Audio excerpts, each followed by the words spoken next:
Good morning. We have a quorum of members of the Board of Correction to present this morning. And the New York City Board of Correction, January 10th, 2023 at 1 p.m. Meeting is now in session. Today, we will be amending the agenda to remove the fourth item, presentation, public comment, and vote on DOC's variance requests. Further, since this is such a critical issue on the variance request, the Board of Correction will establish a special committee on mail and packages announcement. The Board of Correction will be convening a special internal committee to assess the variances for non-privileged correspondence and packages requested by the department. This committee will focus on the impact of the proposed variances on the incarcerated population. It will work collaboratively with the department leadership to develop conditions that address both contraband entry concerns and the needs of incarcerated individuals to maintain connections to their family and community. The special committee, along with the department, will work expeditiously to address outstanding inquiries and concerns expressed by board members and the public at large prior to the next board meeting. We look forward to the committee's results and working on a unified approach to these important issues. In establishing the committee, the board members that I asked to serve on this committee will be Joe Ramos, Jacqueline Pitts, and Jacqueline Sherman. And thank you for participating on such an important effort.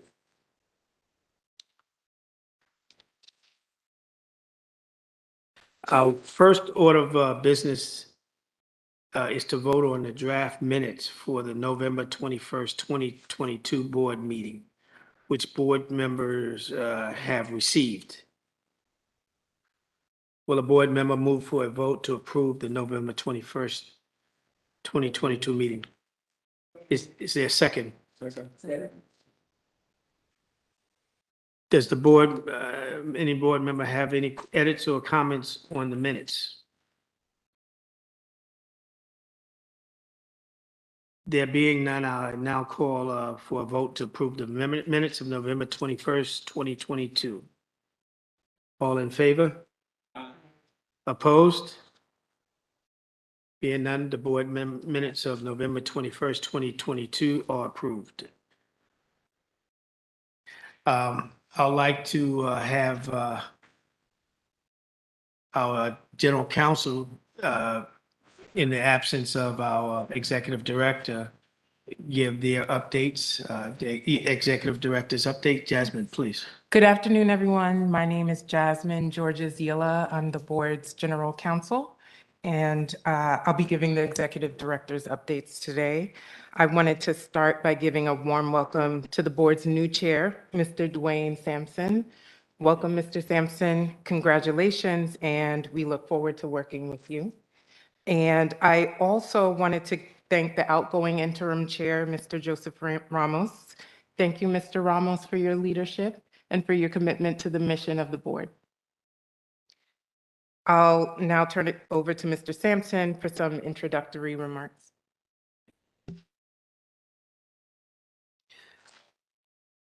I got a call on Friday afternoon, maybe about 4 o'clock, saying, Mr. Sampson, I'm calling on behalf of the mayor of the city of New York. He would like for you to serve as chair of the Board of Correction.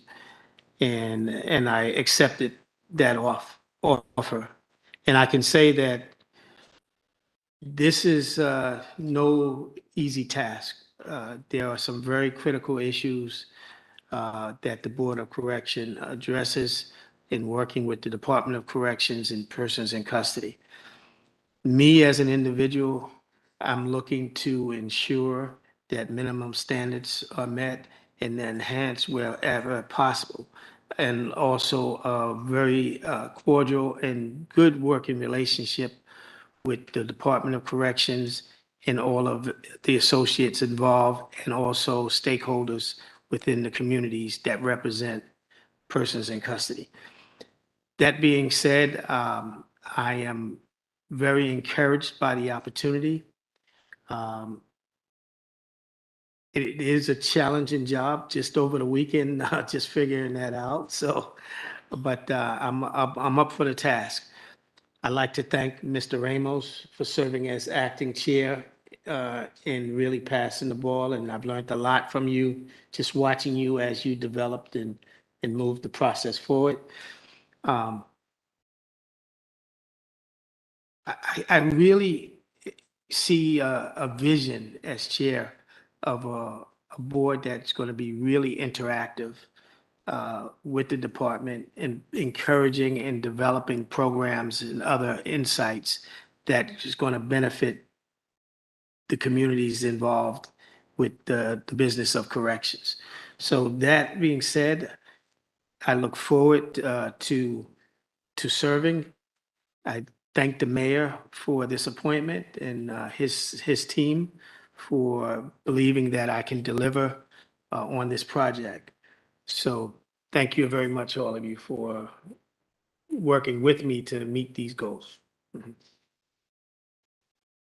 Okay, so I have a few announcements. I'll start with our hiring announcements.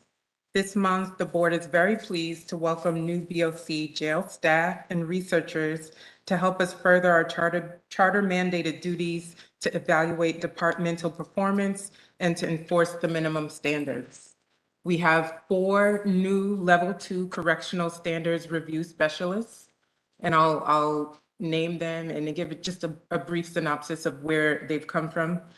Elizabeth Castellar joins us from DOC, where she has most recently worked as a confidential investigator. She previously worked as a correction officer at DOC.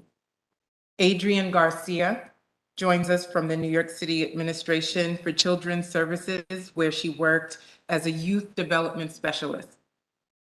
Juan Ramon comes to us from Hope for Youth, where he worked as a case manager with the Runaway and Homeless Youth Service Program. Katrina Reynolds joins us from DOC, where she worked as an associate correctional counselor. And we also have 2 research and compliance associates. We have Alexander Hoffman, comes to us from Rutgers, where he worked as a public health representative on chronic disease matters. His prior research focused on health behavior intervention and program development and substance use. And then we have Runa Khan, who joins us from the Brooklyn DA's office, where she worked on data analytics projects as a program evaluator. We have a very diverse team, and we're very excited and happy to welcome them. We're glad they've all come aboard. The Correction Standards Review Specialists have completed initial trainings and are already out in the jails working under our experienced monitoring team and learning a great deal. We know your contributions to ensuring that minimum standards are met and people are treated with humanity will be challenging, but very worthwhile. And I see a few of them out in the audience, so thank you for joining us at BOC. And I'll now give an update on the deaths. Since the last board meeting, we had 1 death in custody, Edgardo Mejias, 39 years old, who died on December 11, 2022 in AMKC General Population Housing. We're investigating the circumstances of his death. It's been reported that he expressed medical needs and difficulties himself and through his attorney, but it is too early to speak to the cause of his death. We also have had 2 members of service who died since the last board meeting. Officer Kim Bowling, Officer Marion Fisher Cassidy, and we also have the following retirees who have died since the last meeting. Retired Officer Joseph Craker, retired Warden Michael Joseph Koch, retired Captain James Alexander, retired Captain Inletta Rudolfo, retired Program Specialist Robin Gabrielle Hill, retired Administrative Procurement Analyst Arnold E. Martin, retired Officer Dennis Alfred Rocco, retired Deputy Warden Richard Monroe, retired Captain Dominic Trengali, retired Warden James T. Garvey Jr., and retired Captain Leonard Leichstein. And we want to express our deepest condolences with the families of all of these officers and retired members. And now I'll share an announcement we have regarding reports. The board plans to do a staff report on the state of women in jails, and this would cover staff as well as people in custody. And we thank the members of the public who testified at our last public meeting about the deeply troubling conditions faced by women in our jails, both people in custody and at Rosie's, and women who are working in our jails during trying times. Our staff will be reaching back out to those who spoke as part of our research into these issues, and will be reporting what we find. We plan to take a comprehensive look at the state of women in the jails, inclusive of both the sexual harassment issues that were raised and the conditions issues such as lack of services like access to recreation and weekend visits with children, among others. And regarding the census, our update is that as of January 9th, 2023, yesterday, the total census is 5,911 people in custody. And as a comparison, the annual average census in 2020 was 4,539. And the annual average census in 2021 was 5,563.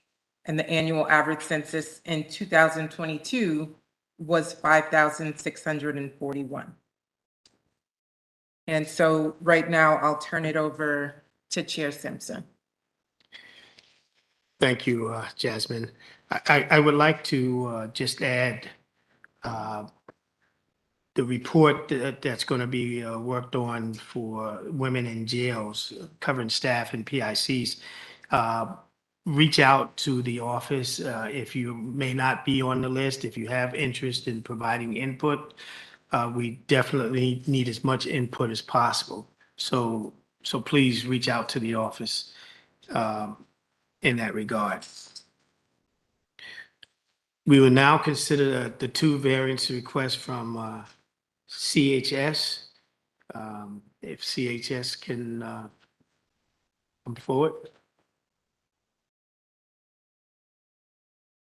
And these are correctional health services limited variance requests for minimum standard 2-05B 2I-II, a psychotherapeutic medication, and 3-04B 2I-II tuberculosis screening process. Hi, good morning. Pete Savant, Chief Medical Officer for CHS.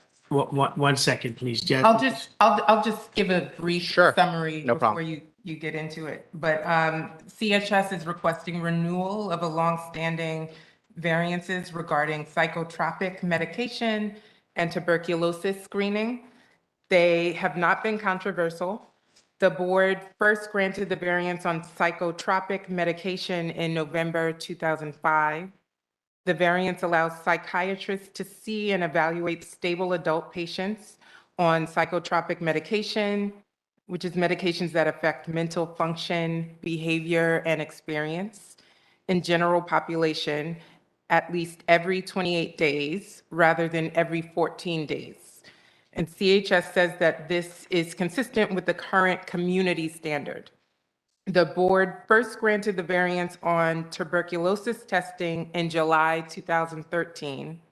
The variance allows CHS to use either interferon gamma release assays or TST for tuberculosis screening and to exempt from repeat screening those prisoners who have a documented negative test in the 6 months prior to their admission. Okay, thank you, Jasmine. I will now ask the CHS to present these requests. Sure. The psychotropic.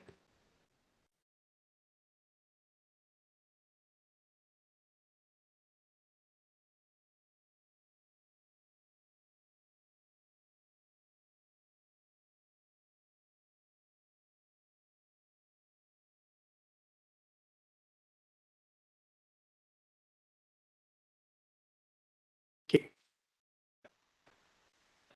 Um, You can present the second variance and then we'll take comments. Sure. So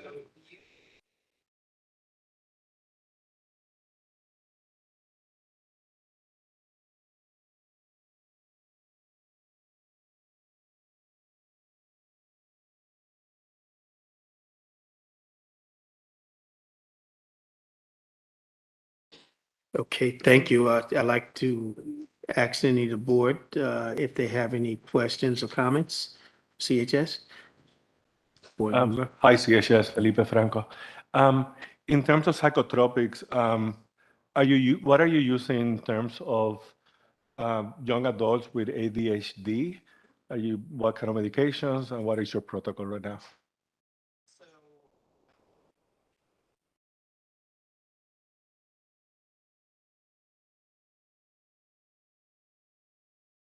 ensuring that we are identifying and treating ADHD, in addition to obviously the existing mood disorders. So there's been focus on that, both educational identification, treatment, and use of stimulants as appropriate. You're using medications for ADHD? Oh, absolutely. Okay. Yeah. Thank you.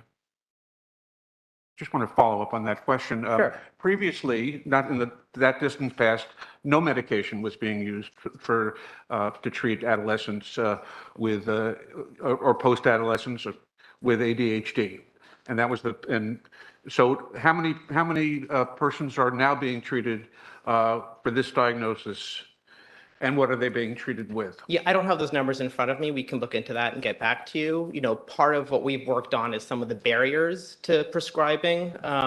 So, we've been working, especially with young adults and psychiatry leadership there to try to reduce those. But we can get that information for you. But people are being treated with, what medicines are you using for treatment? Well, as appropriate, obviously, like we use clonidine when appropriate, but also stimulants. So methylphenidate, all of them. Okay, thank you. Appreciate Sure. if you can get us that information to us. Yeah. Are there any further questions from any additional board member? Okay, that being none, we'll go to public comment. We now have, I have a list of speakers who have signed up to speak. I'm going to call each person's name. Please ask that you limit your comments to the requested variances, and we hold a general public comment session at the end of the meeting. I will now call on our first speaker. And that person is currently online, and that will be Kelly Grace Price. And the agencies is Rosie's, Close Rosie's.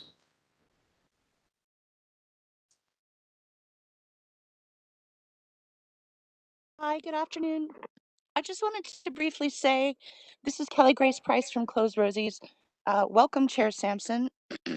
I wanted to briefly say about CHS, and this doesn't have to do with the variances, but I want to bring to the board's attention about CHS that the DOC is disappearing medical staff from Rikers. They're showing up to their posts and they're told via a note on their locker that they no longer have a job. I've heard Commissioner Molina say over and over and over that they don't have enough medical staff to open up more specialized units. But why are they chasing away the talented medical staff that they already have? I'm not going to name names, but there's been a number of people that have literally showed up to work, doctors with valuable decades of experience in correctional settings that have been told you no longer have a job here. It's not my place to say why they did or did not have a job, but I think it has to do with the fact that they've been posting on social media about the horrors that they experience within the jails. I just wanted to take this time to bring this up to the board. Please look into it. Thank you very much. I'll have more to say in my later testimonies. Okay, thank you, Ms. Price, we have general comments at the end. So for future speakers, if you can stick with the topic at hand, it'd be greatly appreciated. Thank you.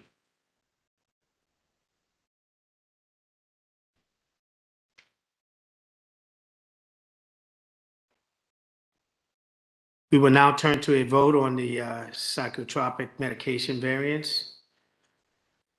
I would like to ask a board member to move to vote on a requested variance from CHS. So moved. A second, please. Second. Okay. At this time, we can open the floor for debate and conditions, if any.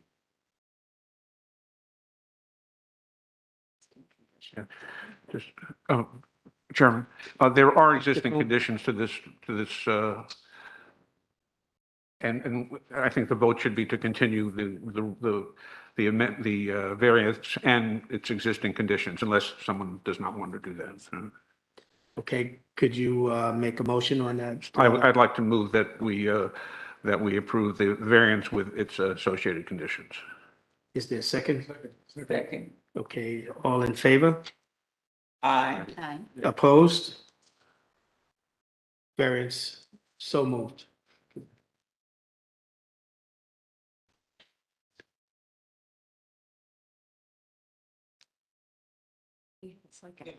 Yeah.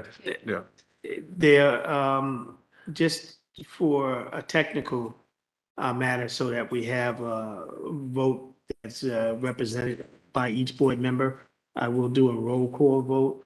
So I'll reinstitute the vote based on Dr. Cohen's motion that was duly seconded. So, Mr. Ramos, how do you? Ms. Sherman, Yes. Dr. Yes. Ms. Pitts? Yes. Yes. That's for true. Okay, thank you.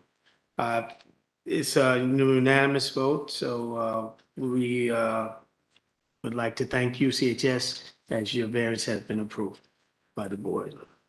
The number of, Motion on the second variance as well?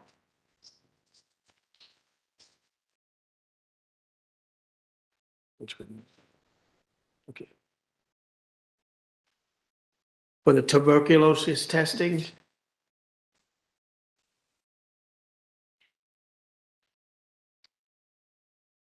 is there a board member that will vote?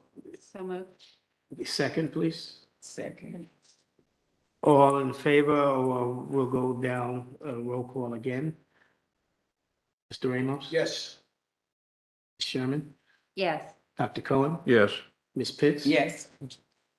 Yes. Yes. Freya? Okay. That being said, or in the affirmative, the motion has been approved. Thank you, CHS, your variance has been approved.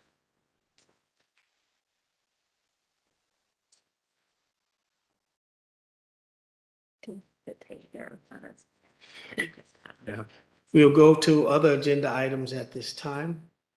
As the CHS variants are over now, and on to our next topics. We have asked the DOC Commissioner to give presentations on the following topics: description of plan to reduce violence, description of plan to reduce drug overdoses, and details regarding active programming available in jails. Commissioner, I'm very pleased that you're here to address these very critical matters in the system that you oversee, and we look forward to your comments. Hello, can you hear me? Thank you for having me, and congratulations on being appointed the new chair. If you just allow me a little bit of leeway, just a couple of minutes to touch on 2 points you raised regarding our male scanning, not to speak to that specifically, and the report that's going to come out regarding women's experiences in being incarcerated, both women that are incarcerated and women that work at our DOC. First, I want to state that when it comes to overdoses are not a unique New York City Department of Correction problem. We as a country are in the deadliest drug epidemic in history, as per the CDC. Overdoses are the leading cause of death for Americans 18 to 49. So I appreciate the fact that you wanted to have a committee sort of examine this strategy of mitigating against contraband coming into our facilities. We've seen more than 100,000 people die just in 2021 alone from overdoses in our country, and 2/3 of those overdoses were connected to fentanyl. The Bureau of Justice Statistics analysis from 2001 to 2018, people in custody who have died from drug and alcohol intoxication in state prisons has rose more than 600% and 200% in local jails in America. But as I have stated, even outside of prisons and jails, drug overdose deaths are at historic levels. This is an American crisis, not exclusively a New York City DOC crisis. So as experts have said, we are in really the third phase of this opioid epidemic that started with overprescription of Oxycontin, and the second phase expanded to the use of heroin. And now we have synthetic opioid and fentanyl that is popular on the criminal markets as a substitute for both Oxycontin and heroin, and people don't even know that it contains fentanyl. We are dealing with the supply by stopping it from getting into our jail system, and on the demand side, with treatment working with our partnership with CHS and expanding access to Narcan when we release, and expanding access to Narcan within the facilities. And when we release persons early, we make sure that they're connected to recovery housing and other case management so that these returning citizens don't recidivate and sort of manage with their issue. So I appreciate you forming this committee with members of the board. We're happy to participate as much as you'd like us to participate so that we can come as partners together, as allies together to really solve this issue of overdoses, not only in our jail specifically for us, but in our surrounding communities as well. As it relates to your report that's going to come out, the impact of women that are just involved and incarcerated, I appreciate you also touching on the women that also work at Rosie's. But we have a department that's about 42% made up of women uniform officers. So the women, while the job of being incarcerated is certainly a tough one, and the experience of incarceration is equally as challenging, I would offer that you speak to also the women that are in our male facilities. In 2022, we had 18 correctional officers, females, that were sexually assaulted. One is one too many, and anything that your report can do to strengthen and disincentivize males or anybody else from sexually assaulting anyone, but especially the vulnerable women that are doing a very, very tough job, I would appreciate you adding that to the report as well, if you could do that. Now to the question of violence. If you allow me a moment to just step back a little bit to January 1st, 2022. That day, at that point in time, fiscal year to date for the department, we had already achieved a 300% increase in slashings and stabbings department-wide. So we had to take a lot of quick action to address this cascade of violence that was going on at that moment. And I've testified in the past of a number of just management and best practices breakdown that happened over the years, a number of levels of mismanagement and poor decisions that were made that just created an environment of violence within our system. That 300% on January 1st, I believe, was projected at that time to end the fiscal year that high, about a 300% increase. We ended fiscal year 22 with a 99% increase in slashing and stabbings. While 99% is clearly too high and unacceptable, it wasn't the 300% that we were pegged to be at the halftime mark of fiscal year 22 when we took over the department last year. What I'm proud to report is that as of yesterday, January 9th, halfway through fiscal year 23, slashing and stabbings department-wide are down 9%. And we have not had a sustained decrease in slashing and stabbings for that long of a period. So a lot of hard work is going into achieving these decreasing acts of violence. Month to date in January, we have a 62% decrease in slashing and stabbings department-wide in our facilities. Fiscal year to date, use of force involving assaults on staff are down 23%, and assaults on staff without serious injury are down 49%. When we look at RNDC, and I think RNDC, a lot of effort was made into sort of helping pilot a lot of different multi-pronged initiatives to deal with violence across all of our facilities, but really you had to start somewhere. And as you all remember, RNDC at that time, in the early part of the first quarter of 2022, was the most violent facility on Rikers Island. On April 1st of 2022, RNDC had already had a 316% increase in slashings and stabbings alone, just at one facility. So the violence at RNDC was paramount and clear. Excuse me 1 second, Commissioner. If I know that in the audience and online, there's some people that may not understand. My RDC. apologies. So if you can just. Yeah, the Robert N. Daverin Center, where we have many of our young adults housed there. So that was another challenge because we're dealing with a young adult population, trying to sort of incentivize good behavior, and what can stimulate their good behavior was really, really important. I've shared with this body in the past about multi-pronged strategy at RNDC, a strategy that not only was developed by the leadership of this department, but also in consultation with the Federal Monitor. And let me share with you what that produced. We were at a 316% increase at the Robert N. Daverin Center, also known as RNDC, on April 1st of 2022. Calendar year to date, we ended violence at RNDC with a decrease of 21%.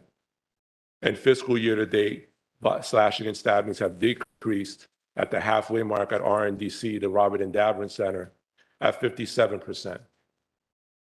GRVC was another challenging facility, and we saw heights of slashing and stabbings happen in October of 22 of last year, where we had a significant spike that hit the highest point of GRVC at that time in 2022. We doubled down on our efforts. We made a lot of replication of the similar and alike strategies that we did at the Robert N. Daverin Center, GRVC, the George R. Bureau Center. And what we saw was, after October, a 42% decrease in slashing and stabbings in November versus October, and a 29% decrease in slashing and stabbings in December versus November. And when you compare December to where we were in October of last year, it's a 58% decrease of slashing and stabbings. So what we're doing in GRVC is taking hold. It takes time for these efforts to sort of take hold on the entirety of the population. But I think when DC Torres comes up to talk about programming was a big push to deal with this violence. We had no programming happening when we started in January 1st of 2022. We reactivated that. We worked with our contract partners to expand programming. At that point, we were only limited with our programmatic staff that we had on the island of both uniform and non-uniform staff under DC Torres' leadership. But then when we got our contract providers back online, we were able to open up the Peace Center at the R&D and Daverin Center for our young adults. And as you know, we opened up a similar-like Peace Center called the Beacon at GRVC, which DC Torres can talk about. BCBC, the Vernon C. Bain Center, which is also known as the Boat to some. As a whole, that facility as a team has stayed united and doing everything they can to manage that facility well. And they had a 27% decrease in slashing and stabbings at the Vernon C. Bain Center. And fiscal year to date, they saw a decrease of 60%. EMTC was open and closed throughout many of the times in 2021. So a lot of their stats may seem off, but I thought the best representation and really sort of show the progress at EMTC from a violence standpoint is when we looked at the last 6 months of 2021, so July to December, compared to January to June of 2022, EMTC did experience a 35% decrease in slashing and stabbings. And that's obviously, we have our new centralized intake at EMTC. So there's a lot of new admission. There's a lot of activity. It's a very tough facility. And as the Board of Corrections has noted, I think in one of its memos on the Warden Harvey, they have great leadership at EMTC. And we're lucky to really have somebody like Warden Harvey at the helm at EMTC. At AMKC, calendar year to date, we did experience a 7% increase in slashing and stabbing at AMKC. But what I will say is, as you know, that's our largest facility.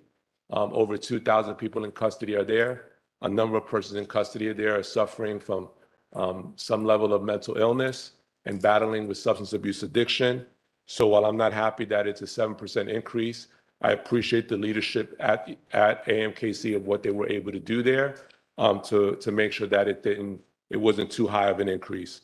But what I will say is fiscal year to date, AMKC has experienced a 9% decrease in slashings and stabbings. And then that brings me to NIC in our West facility. They have done a really decent job at NIC in West facility. They have a different type of person in custody there, but they did calendar year to date see a decrease in slashing and stabbings there of 71%. And fiscal year to date, the decrease has been 75%. So a lot of our strategies from a violence perspective are taking hold. We are seeing successes. We need to ensure that we're having sustainable success in managing our population to deal with the differences amongst each other in a way that doesn't involve physical violence in any way. But a lot of this violence is a learned behavior. And DC Torres, the staff, is doing a lot of work to help not only young adults, but older adults that have just experienced a life defined by a crucible of violence. That violence is not the answer. That, along with a lot of our security work that I've shared with this body, we've increased facility search operations, specifically also tactical search operations. In 2020, there was only one tactical search operation. In 2022, we did over 80. We recovered and removed over 5,000 contraband weapons from the facility and also removed over 1,300 contraband drug narcotics and narcotics paraphernalia from the facilities. In addition to DC Lyons and her team at FMRD, and I also have to give a shout out to DDC, the Department of Design and Construction, who helped us out in speeding up our ability to install new doors. We have just over, I believe, 700 new doors have been installed since we started the new door project. We have another 250 in the pipeline in some stage of development of replacing. So we also have aging facilities that were left ignored for many, many years. And we're doing a lot to correct a lot of that infrastructure improvement that needs to happen in order to make sure that we have a safe and secure and humane jail system in the city. So with that, I've talked a lot. I don't know if you have any questions specific to violence interventions or anything like that. It was very detailed and very interesting and very appreciated. I really appreciate some of the successes, many of the successes that you share with us, and certainly on behalf of the board, we hope that continues in positive direction, and the one or two areas that you continue to work on, we definitely support, your movement and improvement in those efforts. Thank you. Question? Yes, Commissioner, thank you very much for that presentation. In the de-escalation units, which are a critical part, I believe, of your violence control effort, our review suggests that the WAN tracking system that you use does not give usable data or reproducible data, and that you agree with that. I was wondering what your department agrees that there's a problem there, and I'm wondering what you have done to correct that. Data specific to what? To de-escalation? When people enter de-escalation and leave de-escalation. So, I mean, as it relates to dashboards, similar like to where we have the intake dashboards, I think with our OMAP team, we're always looking to enhance how we can increase accountability in the movement and tracking of individuals. We are doing a lot of work in the area, not only in OMAP, but in IT. SDC Dempsey is tracking just where can we have a better real-time sense of where people are, not only persons in custody, but those that are in facilities. So I agree with you. Anywhere where we can improve the tracking of individuals, we will be happy to. We look at that on a regular basis. But if you have some suggestions regarding de-escalation tracking, we can certainly talk about that. Well, one of the issues, actually, you have decreased de-escalation somewhat, but the numbers of people are kept there for more than 6 hours, and that's not changed. Could you let us know what you're doing to make sure that people are not housed in these de-escalation units, which are quite severely limited in size and capacity. Sure. So what I can tell you is, there are a number of reasons why someone may be in de-escalation for more than 6 hours.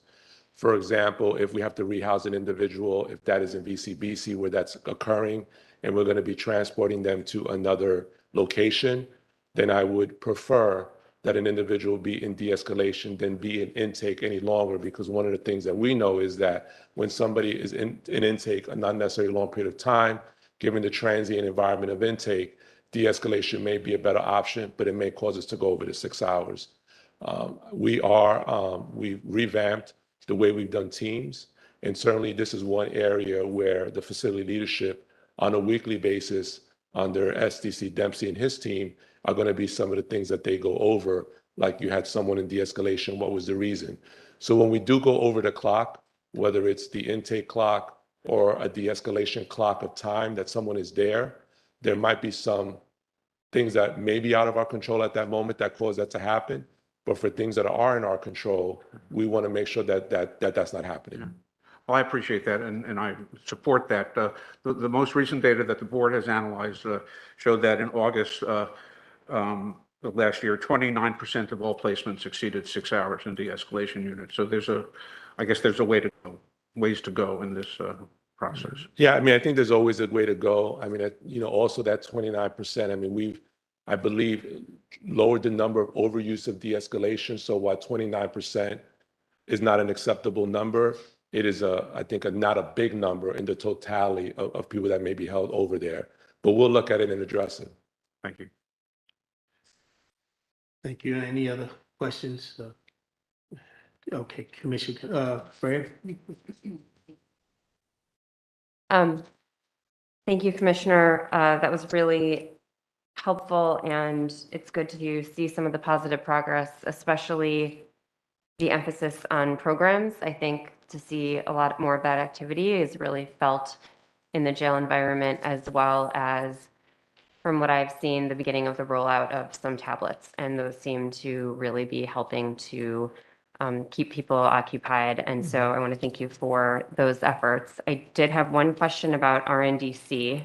You mentioned a lot of progress, and the data we have does show decreases in a good part of the year, but then an uptick in December. And I was wondering what you would attribute that to, and what strategies you're going to continue to put in place there to kind of get back down to some of those, specifically slashings and stabbings.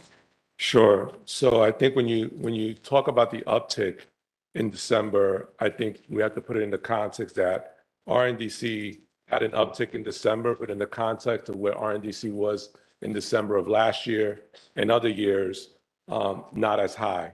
And, we take people as they are. The young adults and persons in custody in general are a challenging population. We do everything we can to engage with the population to make sure that they're not responding in a violent way.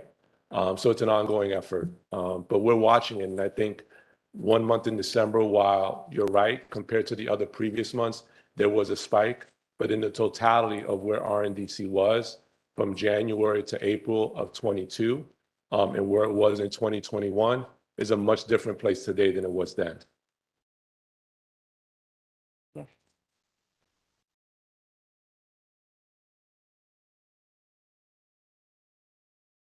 Did you have another question?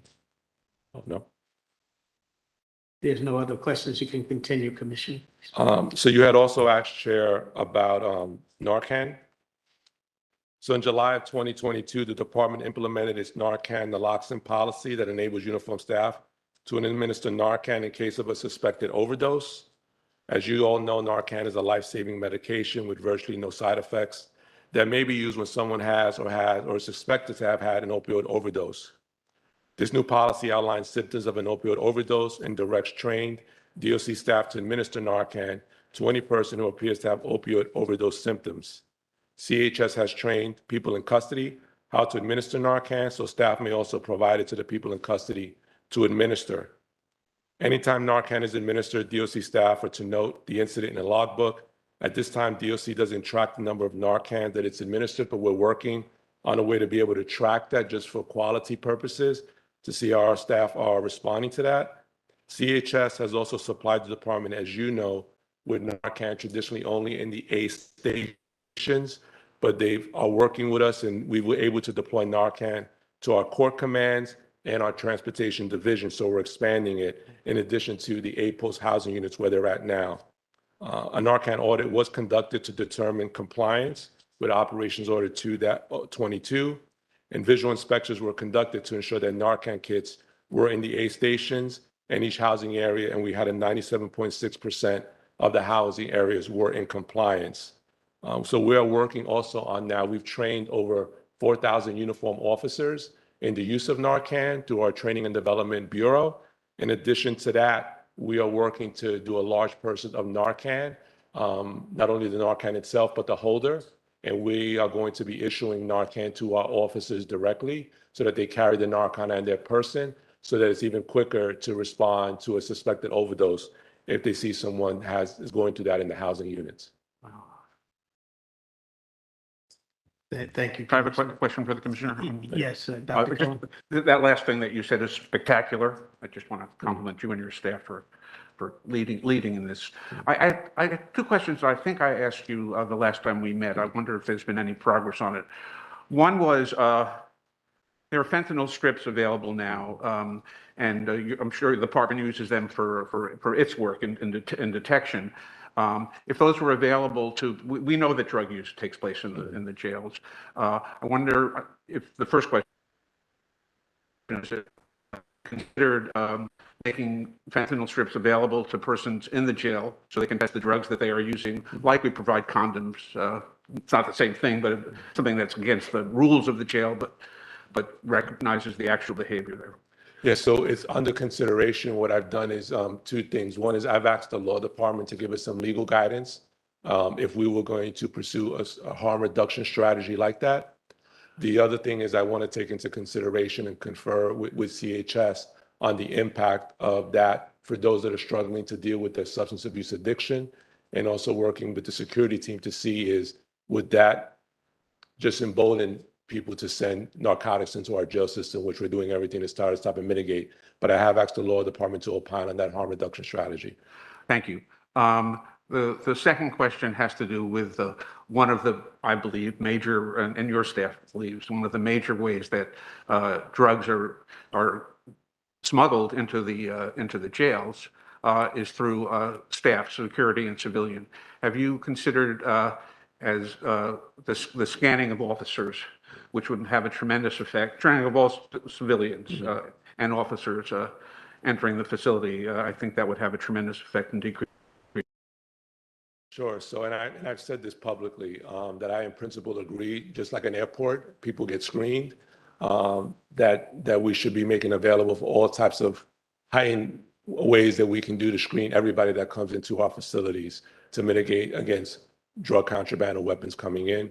We are currently doing an analysis of that now. I've said that publicly before on the footprint of our facilities, the capacity to be able to do that. We're talking of upwards of 4,000 people in a 24-hour period, at least, that come to Rikers Island, either to work in some capacity as a city employee, contract provider, volunteers, friends, family, and loved ones that come and visit.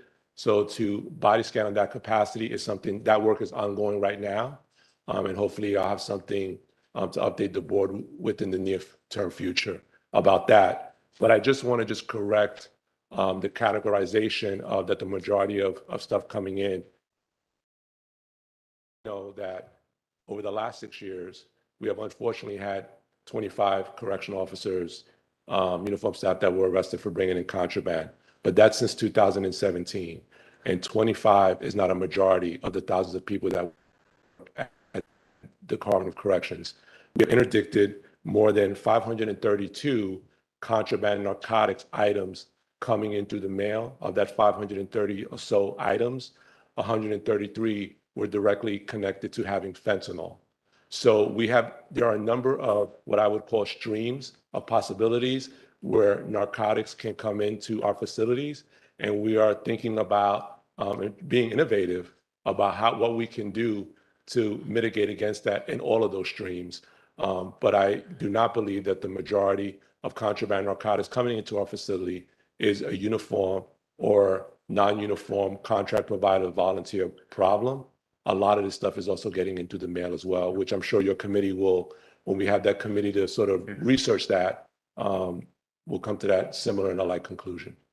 I hope the committee looks at the other issue too. Absolutely, I would be in support of that. Yes, thank you. Ms. Pitts. Yeah. Back to reducing violence in the facilities, and I commend the department on the work that it's done doing that by having a robust programming. My question is there any one program that you think has had the most impact on reducing violence?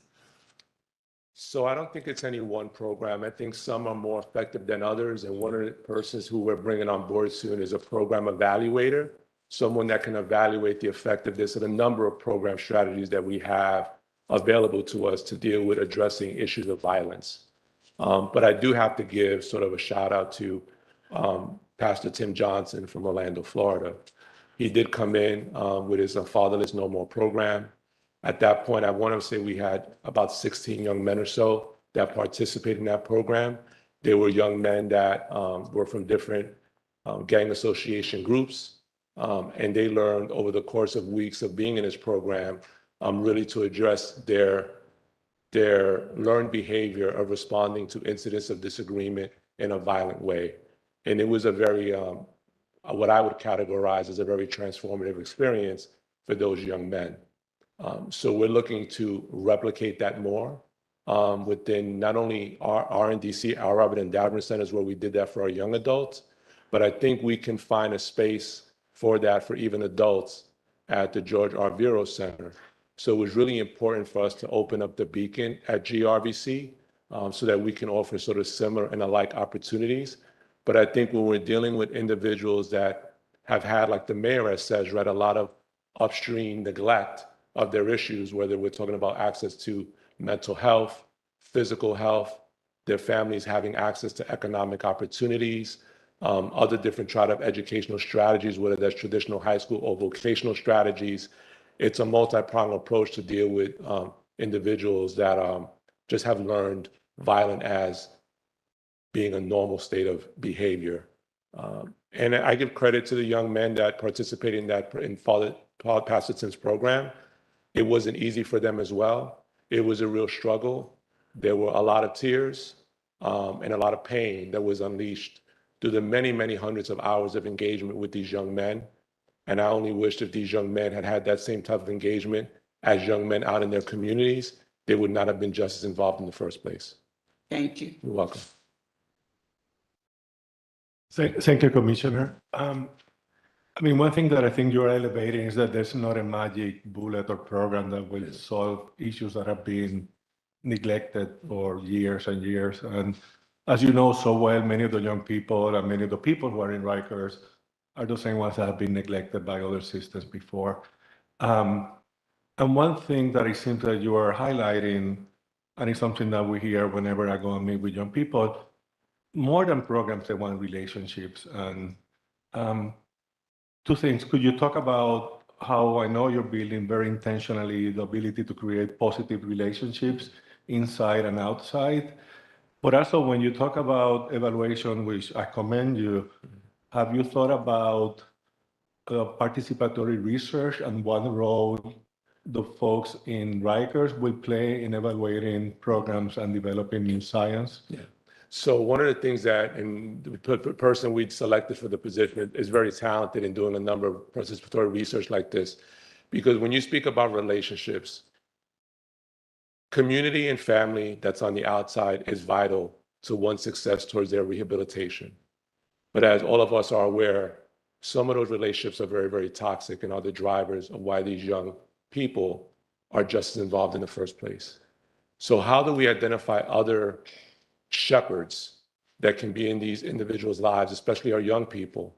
And I think those individuals are not only the contract providers that come in and do work at our facility that are engaging with them, not only on the inside, but if we have a proper continuum of care, engage with those individuals on the outside. Also, our non-uniform programmatic staff that works day in and night to design these programs, make sure that they're facilitating our contract providers' ability to get into our facilities and sort of managing whatever other amenities and features that they think can incentivize participation and success. But the most critical actor in all of this is our uniform officers. And I would tell you, when we had basketball, sort of intramural sports with our young adults at the Robert and Davern Center, it was our uniform officers that were the coaches on those teams. Our uniform officers have to be and will always be the game-changing difference makers for these, especially young men of color. And I don't want to disregard our women that are in this part of this conversation and the many programs we have at Rosie's. But they need to see older men, middle-aged men that look like them, that could have possibly be the same age as many of their fathers, and see what success looks like for them. And that has been critical. So the work that our uniform staff does at all of our facilities, but specifically at the Robert and Davern Center, at Rosie's, at the George R. Vero Center, the engagement that our uniform workforce has is priceless on these young men's lives. Not to necessary to be answered now, but in the past, you and others have talked about capacity building for uniform staff. I think there was an initiative around motivational interviewing in the past. If you could talk about how you are helping these amazing officers to develop the skills to successfully engage inmates, that would be helpful. Absolutely. So you won't hear from him today, but he's in the audience, Deputy Commissioner Dr. Robert Gonzalez. He now oversees our Training and Development Bureau. He comes with over 2 decades of experience in training and development of law enforcement officers, also graduate and undergraduate students in the area of criminal justice. So I've tasked him with not only improving and enhancing our initial building blocks of our academy training for our recruit officers coming in to take on this courageous work, but how do we build up the professional development of not only our correction officers, but our captains, our assistant deputy wardens, and our acting wardens and wardens, and really getting them to sort of shift their sort of mindset on what it's like to be a true professional in this criminal justice system, because as you know, we are the most critical component of the justice system in America, because we, as a department, will have the most time and engagement with those that are justice involved than any other system in our criminal justice system. So that's important. We led 2023 last week with a leadership retreat with all of the wardens, acting wardens, associate commissioners, and up to really define what are the strategic priorities for the department moving forward. And we spent 7 hours talking about that, me talking about what my vision is for the department. Now, and security and safety have to be the foundation of that, but we can't lose the importance of not only programming for those that are in custody and placed in our custodial care, but really about the organizational health of this organization to move it forward. The department has been thirsty and dying to be led for many, many years. We have a cabinet now of uniform and non-uniform leaders in this department now that are going to be the sea change that the federal monitor describes and how he sees our current leadership in moving this department forward so that we have a just criminal justice jail system in this city. And I will tell you, I appreciate what the mayor has done. The interagency task force has been supremely valuable, because now it is not only our fight to move this work forward, we are leveraging the other apparatuses of city government to help us move this department and this system, as you have stated, was just ignored for just too long. Welcome. Well, thank you, board members, for your questions. Commissioner, I think you are going to go into programming. Yes, If you have further I'll comments. yield the rest of my time to DC Torres so she can talk about programs and stuff. She can speak more eloquently about it than I can. Commissioner leaves, Commissioner, I think you should know that during the Thanksgiving holiday, Christmas, New Year's, I spend more time thinking about the New York City Department of Correction than I did on other personal situations. And the reason why I was thinking about your department was because that's the period during the year that is the most depressing, the most stressful, the most difficult time in a system that you operate. And I was hoping, I said to myself, I just couldn't wait because had the feeling that something could happen because that's when people start thinking about home, their mother, their fathers, their wives, their children, etc. But I have to congratulate you and your staff, because not one single incident happened that got reported on or anybody got hurt during that terrible period during the year. So you must be doing something right. And your staff and your programs, I think, must be commended for their efforts in terms of being able to contribute to lessen that type of situation. The other thing is that one of the things that you should know is that we visited, Excuse me, Board Member Ramos, could you please turn your mic on so that we can capture? I thought I was loud enough so you can hear me, Ron? No, that's not the purpose. So the web. How about now? It's louder. But one of the things that I think you should know is that we visited one of your institutions, particularly your Women's House of Detention. And we sat down with your inmate council. We areas. We walked through the whole facility. And one of the things that I have to commend the department is that we found it very clean, a place where they can really be and be treated like human beings.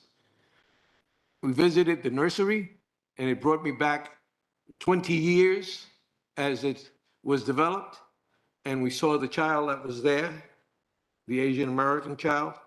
And not only that, but I think that in talking to everybody there, the attitude and behavior patterns that were exhibited, I think you should know should be commended. And the correction officers, from the warden down to the regular correctional, they were serving as role models and images in that institution. So I think I needed to share that with you because I think it's important that people also should know. Thank you. Thank you for sharing your experiences. I think it's important people share their experiences with me because some things we do very well and sometimes we may not be getting something right.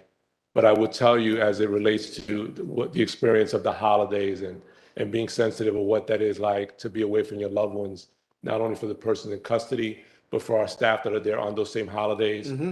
As you know, it was publicized, the mayor came on Thanksgiving. He went to the nursery. He met with women that were in custody, as well as the staff, particularly at Rosie's on those holidays. We moved ministerial services back into program services that had been removed from there so that there's more engagement with our ministerial staff and ministerial volunteers with the population. So for those that may find solace in their faith or someone of faith, I think that that's important. And really a lot of all those programmatic interventions, holidays, events that we try to allow a person in custody for one moment to feel like they're not in a jail setting. We do that for a lot of religious holidays. And I commend DC Torres and her program team because they're the ones that really set that up to really happen. They were able to move a lot of mountains on behalf of DC Torres' team and on behalf of the people that are in our custody in order to make those holiday moments when you're away from those that you love. I'm sure there's a lot of emotional and disappointed because of the circumstances that they're in. But for us, we don't have a role in punishment. We have a role in keeping the people in our custody safe. And we'll do everything in our power.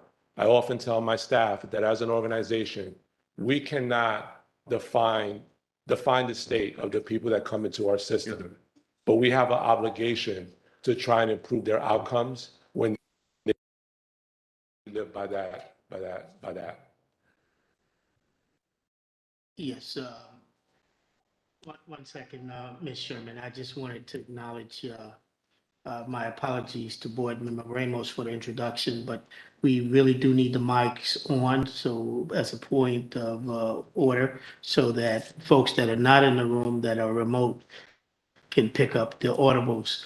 So my apologies for interrupting your comments, and congratulations to the Commissioner for great work. Board Member Sherman.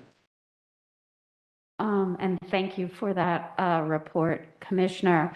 I was hoping that you might be able to provide a bit of an update on staff efforts to reduce staff absences. And just it wasn't part of your report today, but it would be good to hear how those efforts to continue to reduce unstaffed posts are going. Thank you for the question. So at the beginning of 2020, 26 staff members out. And I would say that we've reached the lowest point, even on Christmas Day, ironically enough, that we had the lowest number of staff members out sick at any one time, which was 685. So it's over 65% reduction of staff absenteeism. So staff are coming to work. We've also lowered the number of individuals that are medically monitored restricted duty, specifically MMR3. So we're doing some work in helping those members along, largely many who are recovering from line of duty injuries, to get them back to a healthy point so that they can be productive contributors to the department as well. From a disciplinary standpoint, I inherited almost 4,000 open cases at the beginning of the year. I think that was like 36 or 3,700, I don't remember now. But we have closed out over 2,600 of those cases. In a percentage of those cases, we had to make the decision where it was in the best interest of not only the employee, but of the department, that we had to separate our ways. And the others, specifically as it relates to people that have abused sick leave, we put those individuals on a limited probation so that we get them to a better place, a progressive way, to show that they can be productive members of our department. So there's a number of strategies of accountability, having the wardens in real time address issues specifically, but it's not a completely a disciplinary solution. We also did a lot of work in organizational health in helping to support our staff who had really little to no support in the years, especially during the pandemic, to deal with those issues. So we beefed up our care unit. We have a lot of engagement, not only with our care unit to support staff, but also having at the facility level, the leadership there, when they notice staff are out, engaging with the staff to say, what's wrong? Do you need FMLA? What is your challenge? And unfortunately, sometimes we have to make a decision where in the best interest of the department, maybe this is not the right career fit for a person. So, we've done a lot to address staffing absenteeism. We continue to have the EOC under Senior Deputy Commissioner Dempsey's office, monitoring posts. We get that every morning, and we then redeploy staff, whether it's from internally within the island, from non-detainee facing positions, to court officers that are deployed at the court. If we have some abundance of staff at the court, we're sending them also to the island to deal with posts as well. We soon should have RNDC, Robert N. Davern Center, and the Anna M. Cross Center shifting from 12 hours to 8-hour tours. So that's a really welcoming relief, I think, for the staff that have been working 12 hours for a lot of time there. And we're also doing work in workforce optimization. Deputy Commissioner Ron Edwards, who is our Deputy Commissioner of Administration, Assistant Chief Rembert, who's our Uniform Assistant Chief in Administration, Deputy Commissioner Danko, and Associate Commissioner Charterwick are working to sort of look at workforce optimization and look for what's the proper scheduling scheme that we may need for the proper deployment of staff. We also did a pilot of scanning at RNDC. RNDC has been sort of the Robert N. Davern Center, for those that are listening at home, has been really exciting to see a lot of experimentation, right? There's a lot of things that we're doing at the Department of Corrections that just was never done or never even thought of. And not everything that we do is going to be the right solution, but we are willing to have the courage to do experimentation to see if what we're trying to do can work and improve where we are today. So we had scanning done there. We got some good results on the scanning. So tour commanders and facility leadership can actually know who's on post. It's a cultural shift because scanning is something that was just not done. So that, along with the digitizing of our scaling and workforce optimization, it's really a complex issue, but we're looking at it very holistically to solve. And it's our goal that at the end, whether it's at the end of 23 or the end of 24, that whatever problems we have coming into the next year are a different set of problems we're trying to solve than the problems we've been trying to solve for the last 10 years. Thank you. Thank you, Commissioner. If there's no further questions from the board, Commissioner, thank you very much for a wonderful presentation. Thank Commissioner's presentation. Thank you. DC Torres.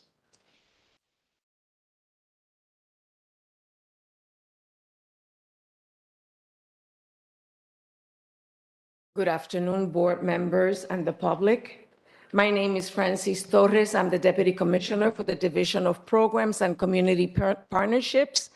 Today is my pleasure to have Associate Commissioner Phil Torrio, as well as Assistant Commissioner Nell McCarty, join me in this presentation. To follow after Commissioner Molina is always nerve-wracking, especially when he publicly acknowledges our programs. But I need to let you know that we have been meaning to meet with you and present to you where we've been the last year. But before I go into what we did and what we led last year, it's only fair to somebody like the new chairman to put it into perspective. Our division had been divided into two divisions for a number of years. And in 2018, it was remerged. And the remerging of the division was solely that, was just bringing all of the team members, but still sharing two different philosophies. I think that I have to express my gratitude to Commissioner Molina for allowing me last year to finally do a thorough merge of our division, in which we created one vision, one mission, and we were able to align our values. When we talk about the division of programs, we are talking about 241 staff members. That of any of the providers and any of the volunteers who dedicate their time and efforts on Rikers Island. And that number alone last year totaled 555. And so my first obligation last year as the commissioner stepped in addition to support his efforts on the action plan for RNDC, was to restructure our division.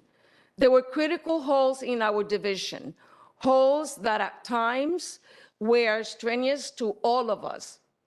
I needed to restructure the division because oftentimes we think that programs are just lumped. And so as we go into the presentation, it is my honor to have you listen not just from me, but also from Associate Commissioner Torrio, as well as McCarty. So if we can pull it up.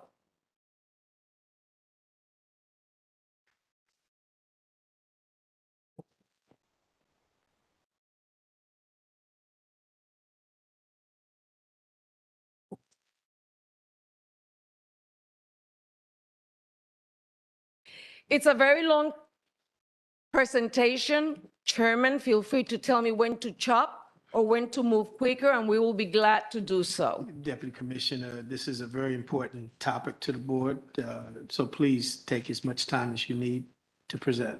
Thank you.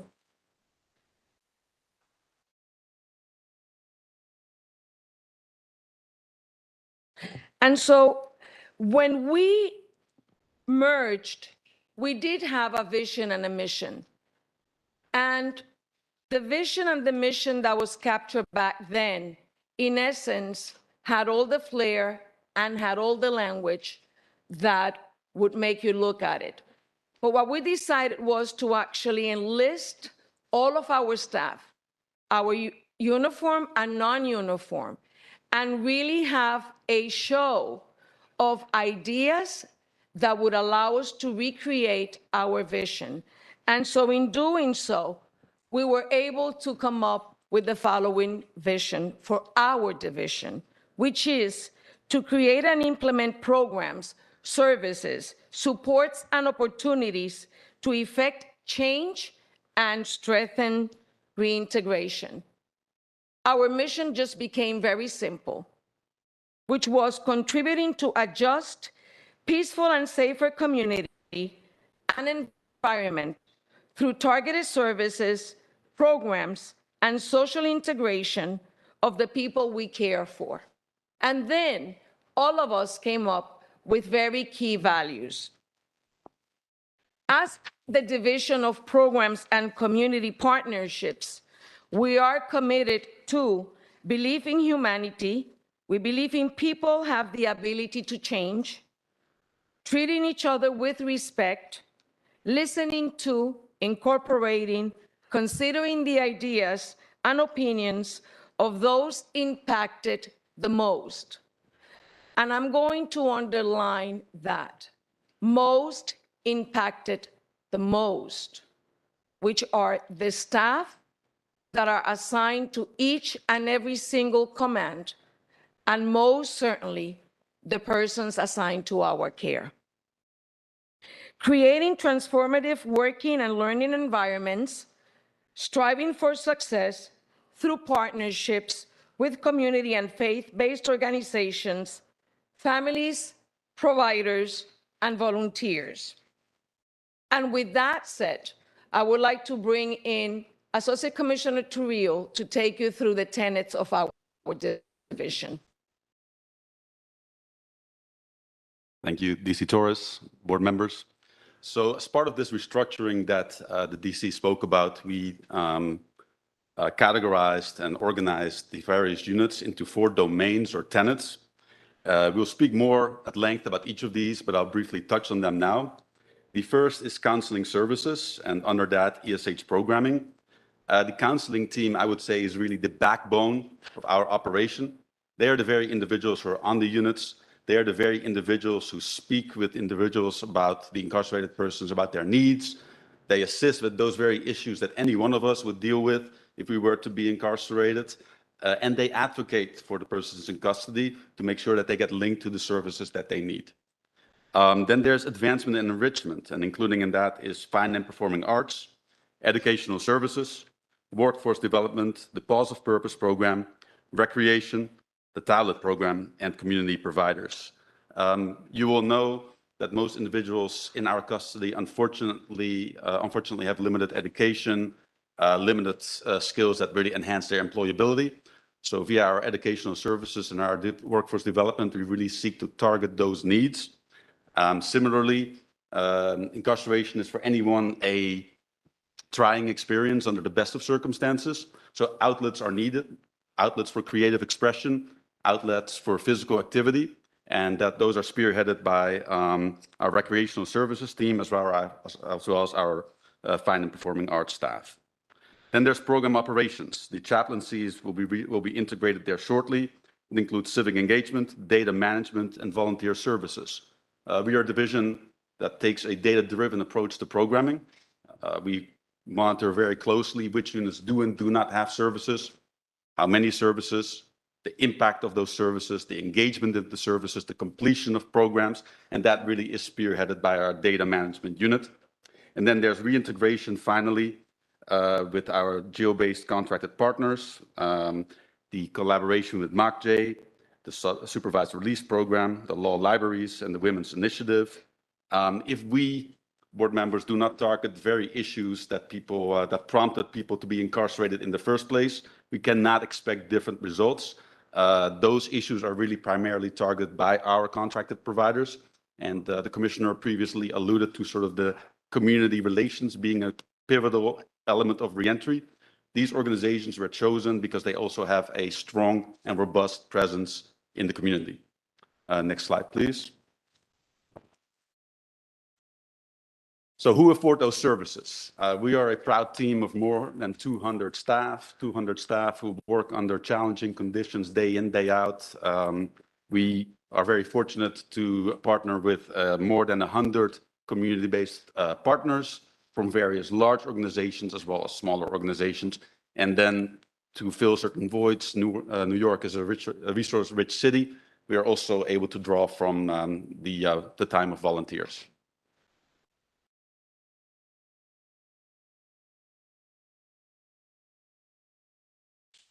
Associate Commissioner Torrio mentioned to you how crucial counseling is to our division. Counseling consists of nearly 100 staff members. And for us to give you a very thorough presentation on where counseling has been for the last year, I bring to you Assistant Commissioner Nell McCarty, who is one of 3 additional Assistant Commissioners. Hello, good afternoon. My name is Nell McCarty, and I look forward to talking a bit more about counseling services with you. I would like to just kind of contextualize where counseling services has come from. If we look back even 10 years ago, 8 years ago, where we were as a counseling services unit was a unit primarily only affording social services. So only really affording people with assistance in completing forms, in referrals, and maybe providing some element of resources like a connections book here and there to try to help people reintegrate. Over the last 7 to 8 years, we have grown significantly. Within that time frame, we started hiring program counselors in 2015 to provide group-based programs and services to the young adults or the emerging adults in our custody. We also started to target working in restrictive housing at that time as it was developed through the role of program counselors. I am excited in 2023 to say that that has expanded. The role of program counselors, where we were even in 2020 or 2021, was a team of about 15 people and now is 39. And we have expanded to supporting adults in ESH as well as supporting some of the adult GP units as well with that role. So again, we're expanding our group-based programming using evidence-based practices. Additionally, we also expanded our social services team and really tailored in on what that means, what type of supports or case management services we can provide to people in custody, and how we can refer them to the appropriate parties, whether it's a contracted provider, CHS, where they can get additional needs met while they're in our custody. With that being said, part of our growth as a counseling services unit, and I think we can actually go to the next, I just realized we're not on the right slide as I'm talking. This slide right here, we have about 5 critical components to our team. And so I started mentioning this correctional counselor role, which is kind of the backbone or foundation of the counseling services unit, which has grown to date. I also mentioned the program counseling role, which is our group-based provider. We have a small reentry team is what we're kind of coining it. And one of our strategic plans in 2023 is to work on new admission orientations from a programmatic standpoint. And this person in this role, this small team, will be building on that over time in 2023. And then kind of the highlight for me from 2022 was the onboarding and hiring of 2 new roles. One of those roles being intervention specialists. Those staff or that team is a small team of 5 people, which we are growing to increase it to 9 people in 2023. Those staff members facilitate family-based interventions, almost like a family therapy session in a sense, but typically we bring in people who family members for people in our custody who have had some challenging times while they've been in our custody. We did about 95 family interventions between June and December of 2022. And with the success that we saw after these interventions is why we have decided to expand this. Additionally, we brought in social workers originally hired to work with people who were transitioning from restrictive housing or during their time in restrictive housing, ultimately to general population. And we've been tailoring some of their work to expand it, working with special populations, including women. And so that's really, I think, the highlight of the counseling services unit, what you can grasp from that slide. And I believe you can go to the next slide, which I may turn back over to Phil Terweel. Thank you, Nell. And Denise, next slide, please. I spoke about it already briefly, but education is one of those pillars of successful reentry. We afford education via the DOE. I should say we manage the logistics to afford these operations at multiple facilities. And it's our goal in 2023 to expand that footprint to more facilities. Then there's workforce development, another pillar, again, for successful reentry. Board members, we are not a prison system, so we don't have individuals generally in very long, or at least we don't know how long they will be in our custody. So we cannot do a multi-year, robust, comprehensive carpentry program. What we can do are afford short-term, industry-recognized credentials, specifically designed for sectors that are background-friendly and in demand in New York City. So that's what we do. Additionally, we have sought out programs in the community that are free of charge, are very willing to enroll the incarcerated individuals for introductory courses for those domains. Next slide, please. Next slide, please. Then there's fine and performing arts. Anxiety, stress, anger are just few emotions, I think, to sort of release those feelings, emotions in a constructive way. We have a presence in all the facilities. We work closely with volunteers who also afford this kind of programming on and off the units. Next slide. And then there's recreation. In addition to the programming that you see on the housing units, our recreation team affords us areas, I'd like to say, akin to work done. We seek to leverage that sort of programming as an incentive for program engagement in those services that may be very important but less popular, such as anger management. We seek to incentivize engagement by being infraction-free for a period of time. So those off-unit programs, those prioritizing those for those individuals who both engage in programs as well as are infraction-free. Next slide, please. And I'll pass it to DC Torres for program operations. One of the tenets that we decided to create this last year was program operations, which consists not just of data management, civic engagement, and language services, as well as volunteer services, but it is where chaplaincy services will reside sometime this year. Allow me the opportunity to tell you the reason I say sometime this year. Around this time last year, the commissioner surprised me through a phone call and then a meeting and said to me, bring ministerial services back to the division. Ministerial services had been assigned to the Division of Programs many years ago. And it brought back plenty of memories when Imam Umar Abdul Jalil actually supervised the chaplaincy of the Ministerial Services Unit. And so for me, it was an honor to actually welcome back ministerial services. My chaplains are probably hearing the Board of Correction public hearing today, and they basically have trained me well enough to say we're no longer ministerial services because we just don't simply minister to the staff and the persons in custody. We are more than just ministers. We do much more, and for that reason, we have renamed that unit chaplaincy. Listen, the reality is that I've used this last year, since the chaplains were reporting directly to me, to assess the needs of chaplaincy. And the reality was that I needed to have the chaplains back inside the jails.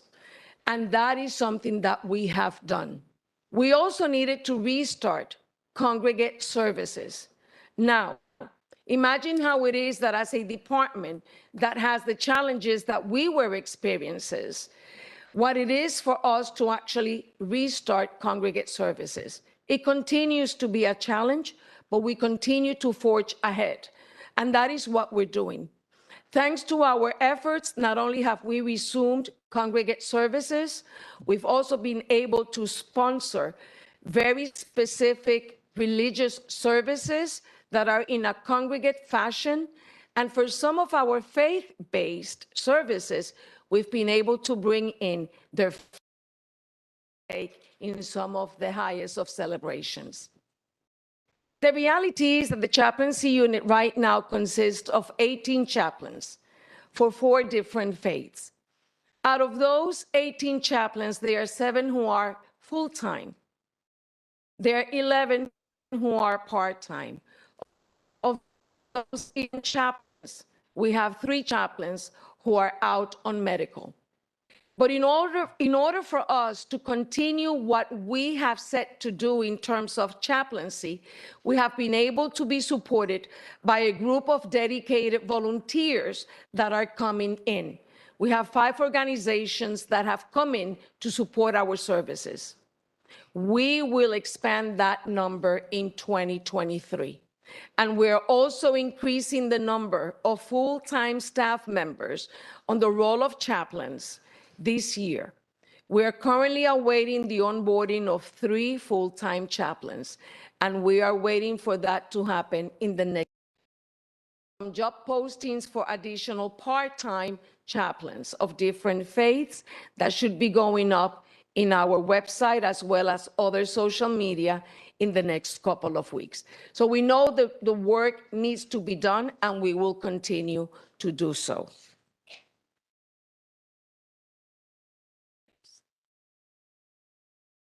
Volunteer services.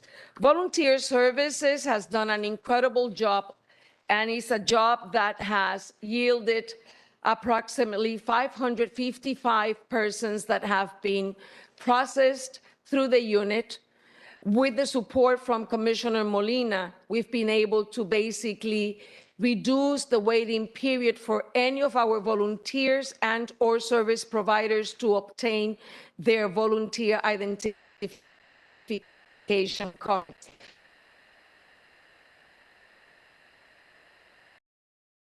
Volunteers and our service providers. And so far, we will continue to grow that unit in 2023.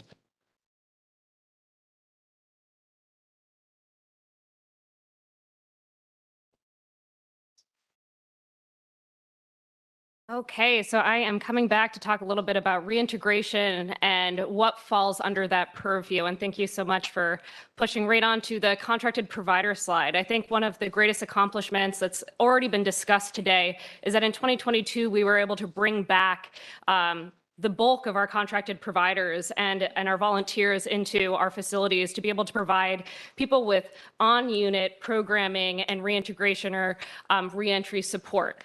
So with that, we were able, as you can see on this slide, to bring back FedCap, Fortune, Osborne, SCO, Green Hope, just to name a few. This is our large jail-based contract where these agencies provide on-unit group-based programming and again support with reintegration as people transition back into our community. I do want to mention that this doesn't outline this chart saying that we have 72 lines for these contracts. It doesn't include all of our small contracts that we've talked about as well, which is obviously many more staff, agencies, and team members. We can go to the next slide. Excuse me. Yes. I just want to take this opportunity. So if there's any questions from board members, so just to interject, so the relevance might be there, and then we can continue. Okay. Absolutely. Any board member questions thus far based on the presentation? It looks like we might be, what, 75% through at this time? Dr. Cohen. Sorry to interrupt you, but in terms of notification for the chaplaincy, have you considered expanding that to when people have serious illnesses and are hospitalized for other things? That I only see it when I Yes, we do. Do death. Those decisions are made in direct conversations with our commissioner and or our first deputy commissioner. Thank you. Yeah, but those have been a priority for us as a department all through 20.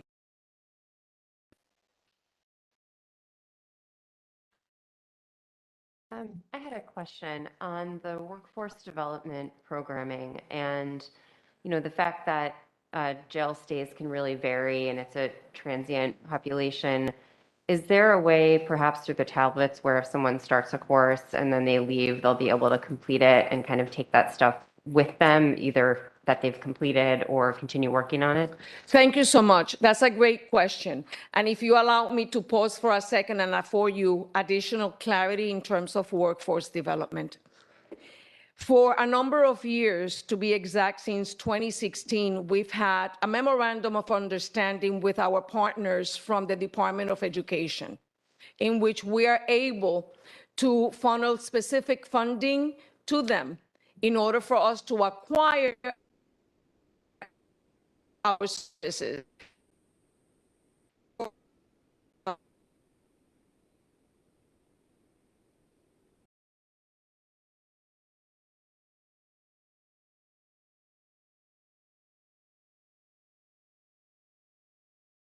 And by the way, when we use the term small, we're talking about staffing capacity. By no means are we talking about their footprint. So we are indeed considering expanding how we use the tablets to target career and technical education. To be quite honest, our goal right now is to deploy at all of the commands, and we're almost there, and we hope to do so in the next 2 weeks. And so we are already in conversations to do that. Related to the topic of continuity and completion, can you give us some number, maybe now or later, about completion of certificates? Oh, Because, sure. I mean, I saw welding, it would be good to know how many you have. So actually, we did send to you a report on completion of certifications for our workforce development. I would not have a hesitation to resend it to you as a board. Our full-scale workforce development is expected to go online by mid-February, and so do expect our numbers to basically triple. But we'll be more than happy to resend them to you. Maybe later or now, I know you have struggled with compliance and engagement. How's that going? Is there new strategies? I mean, I remember the department had actually even looked at kind of a contingency system that people would participate, that were not participating.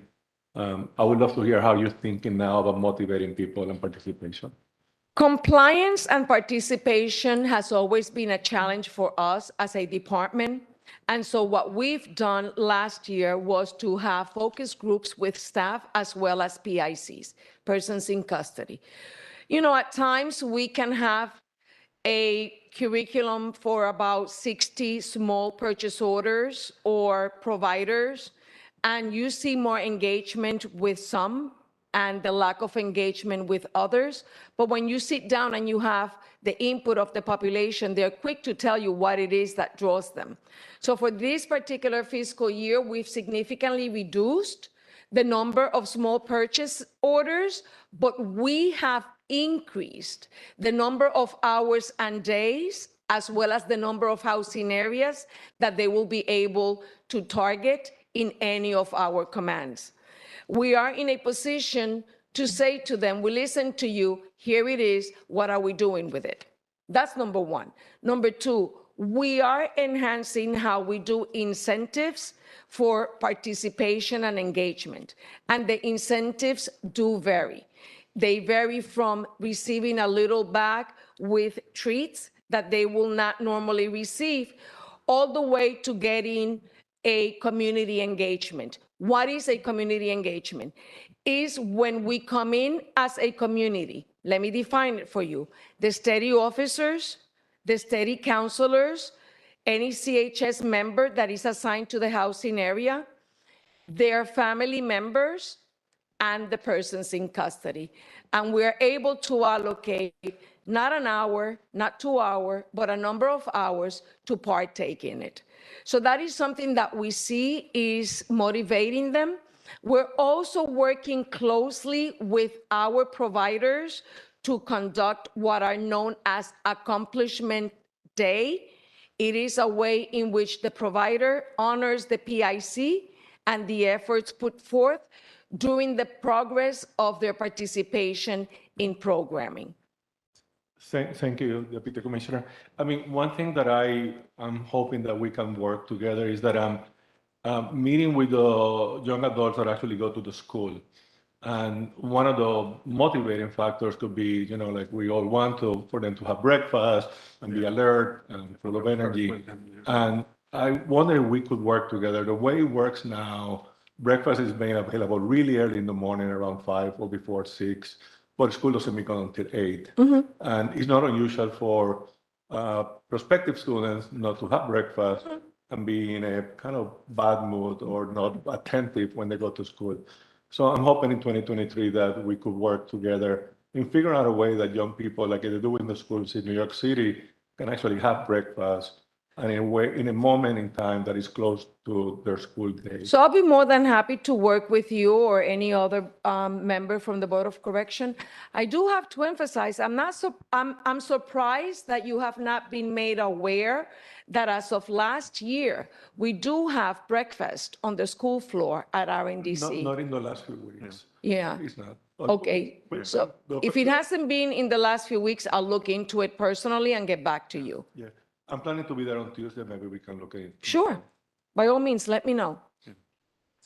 Yes, 1 second, Dr. Cohen, just to add, just so you know, I will be looking to reestablish a programming committee for the board with the Commissioner Molina's blessing to work closely with your department to see how the board can be supportive in any efforts that we can bring to the table. Mr. Ramos has considerable experience in the programming area, so as a few other board members. Franco himself has desires to work in that area. My background, I will certainly be involved in workforce development, programming, training, and development has been my life's work. In finding pathways for those marginalized individuals in society. And so I do look forward to working closely with you and your team. Thank you. Dr. Cohen. Just before it's done, it's a wonderful presentation. I really want to thank all of you. It's not done yet. Oh, it's thank very, you. very, very impressive. A little question, but I noted it when I was reviewing the proposal. The incentive programming. I don't like that word in terms of working in a jail because I want it to be everybody to get programming. I mean, for example, the things that you have here are gym access, video gaming, or cornhole basketball tournaments, and access to recreation. And all the other things were in-house puzzles, brain teasers, things that you do yourself. Could you tell me that it's different than I think? Dr. Cohen, we could spend the rest of the afternoon talking about incentives because incentives do vary. From what the incentives are done by a unit, such as recreation, to how counseling incentivizes participation in group facilitation. And so we don't have a box in which we put just all of the incentives. We explore what works best for a housing area within a given command. What may work at RNDC may not necessarily work at the Anna M. Cross Center. And so we're always tweaking the incentives that we afford. These are individual or group? I remember when there was an RNDC push a long time ago, they were honor dorms, and I thought those were problematic as well because they were based on collective activity versus individual activity. Some of them were based on individual activity versus collective activity. How are you? We do a balance of both. It's as simple as that. We do a balance of both. Okay, thank you. Sure. Thank you. Is there any other questions from the board before we continue with the programming committee? So please, Deputy Commissioner, if you could continue with your presentation. Yep. Oh, if we could actually just go back one slide. So I just want to highlight that between 2020 and 2021, as an agency, we took some time to review evidence-based curriculums and kind of determine what our core program menu would be as an agency. And this would be what our jail-based contract providers would be providing to people in custody on a regular basis. I just want to, since we're on the slide, highlight that we did bucket this into 3 different sections. And as you can review, there's curriculums. We determined in this chart who facilitates, but we have behavioral interventions, reentry focused work, and then family and wellness programming.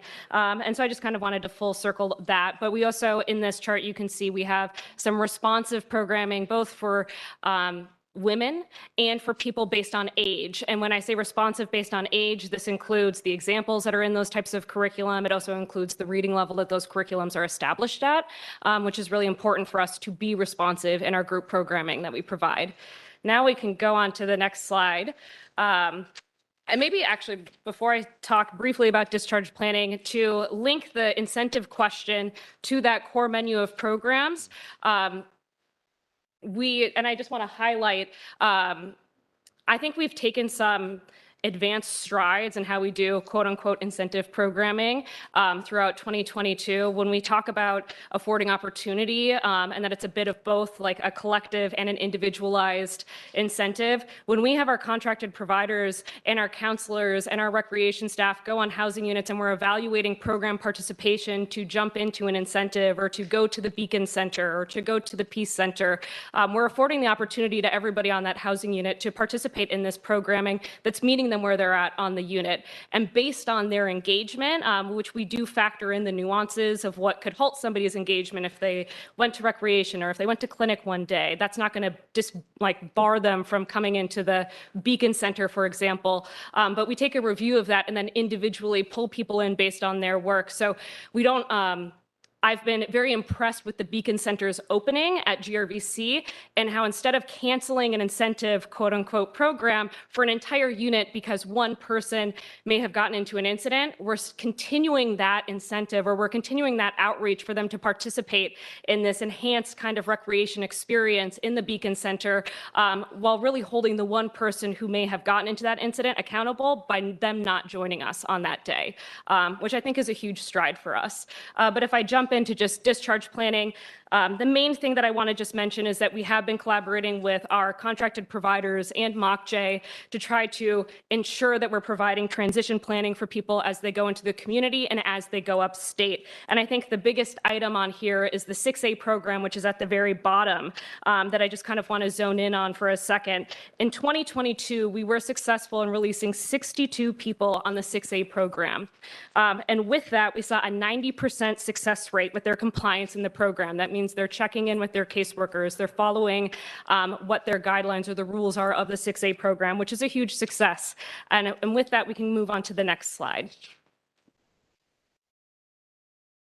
So law libraries has been a challenge for us to bring back in-person law library services in our libraries that we have established. We have been able to accomplish bringing back law library in a series of our facilities, not all of them. And with that, we've been seeing some strong compliance and trying to get people into the law library so that they can conduct legal research, so that they have access to notary services in person, on hand, in the moment. And they have legal assistance through our legal coordinators that are staffed in our libraries. Over the course of 2023, we do have a strategic plan to try to bring back law library in every single one of our facilities with some target dates for those facilities that have not achieved in-person law library services. And I just wanted to start with saying that's a challenge because we understand the frustrations that come with not having that access to the law library on a regular, consistent basis. But one additional item that I do just want to mention is that for those locations that may not be going physically into the library, we do still have legal coordinators assisting people on our contingency plan where they are providing request and slip type assistance to people, whether that's notary services, whether that's legal research, and we have been affording people to come into our law libraries to review discovery, even in locations where our law library may not be fully operational. And our tablets have been a huge huge help in trying to bring law library legal research access and those services directly to people through the use of their tablet as we begin, and we have been deploying them. We can go to the next slide. So the Women's Initiative, I'm going to highlight just a few items on here. The big one is the very top line, which is staff training. In 2022, we rolled out our first gender responsive and trauma informed curriculum that was developed over a series of time in collaboration with the Moss Group. And this curriculum was deployed, or we did begin facilitating it in December of 2022 to our new recruit class. And we look forward to actually incorporating this into our recruit curriculum moving forward, as well as training or back training our current staff, both uniform and non-uniform. And again, providing gender responsive and trauma informed care and to the people who are in our custody. The next part of this that I just want to highlight is our family engagement work that we've been doing throughout 2022, really the beginnings of it, which is bringing back our community engagement days, formerly known really as family days with people in custody. We even had a very successful event the last week of December at Rosie's. And additionally, we were able to bring back our Children's Museum of Manhattan initiative, where we are bringing parents.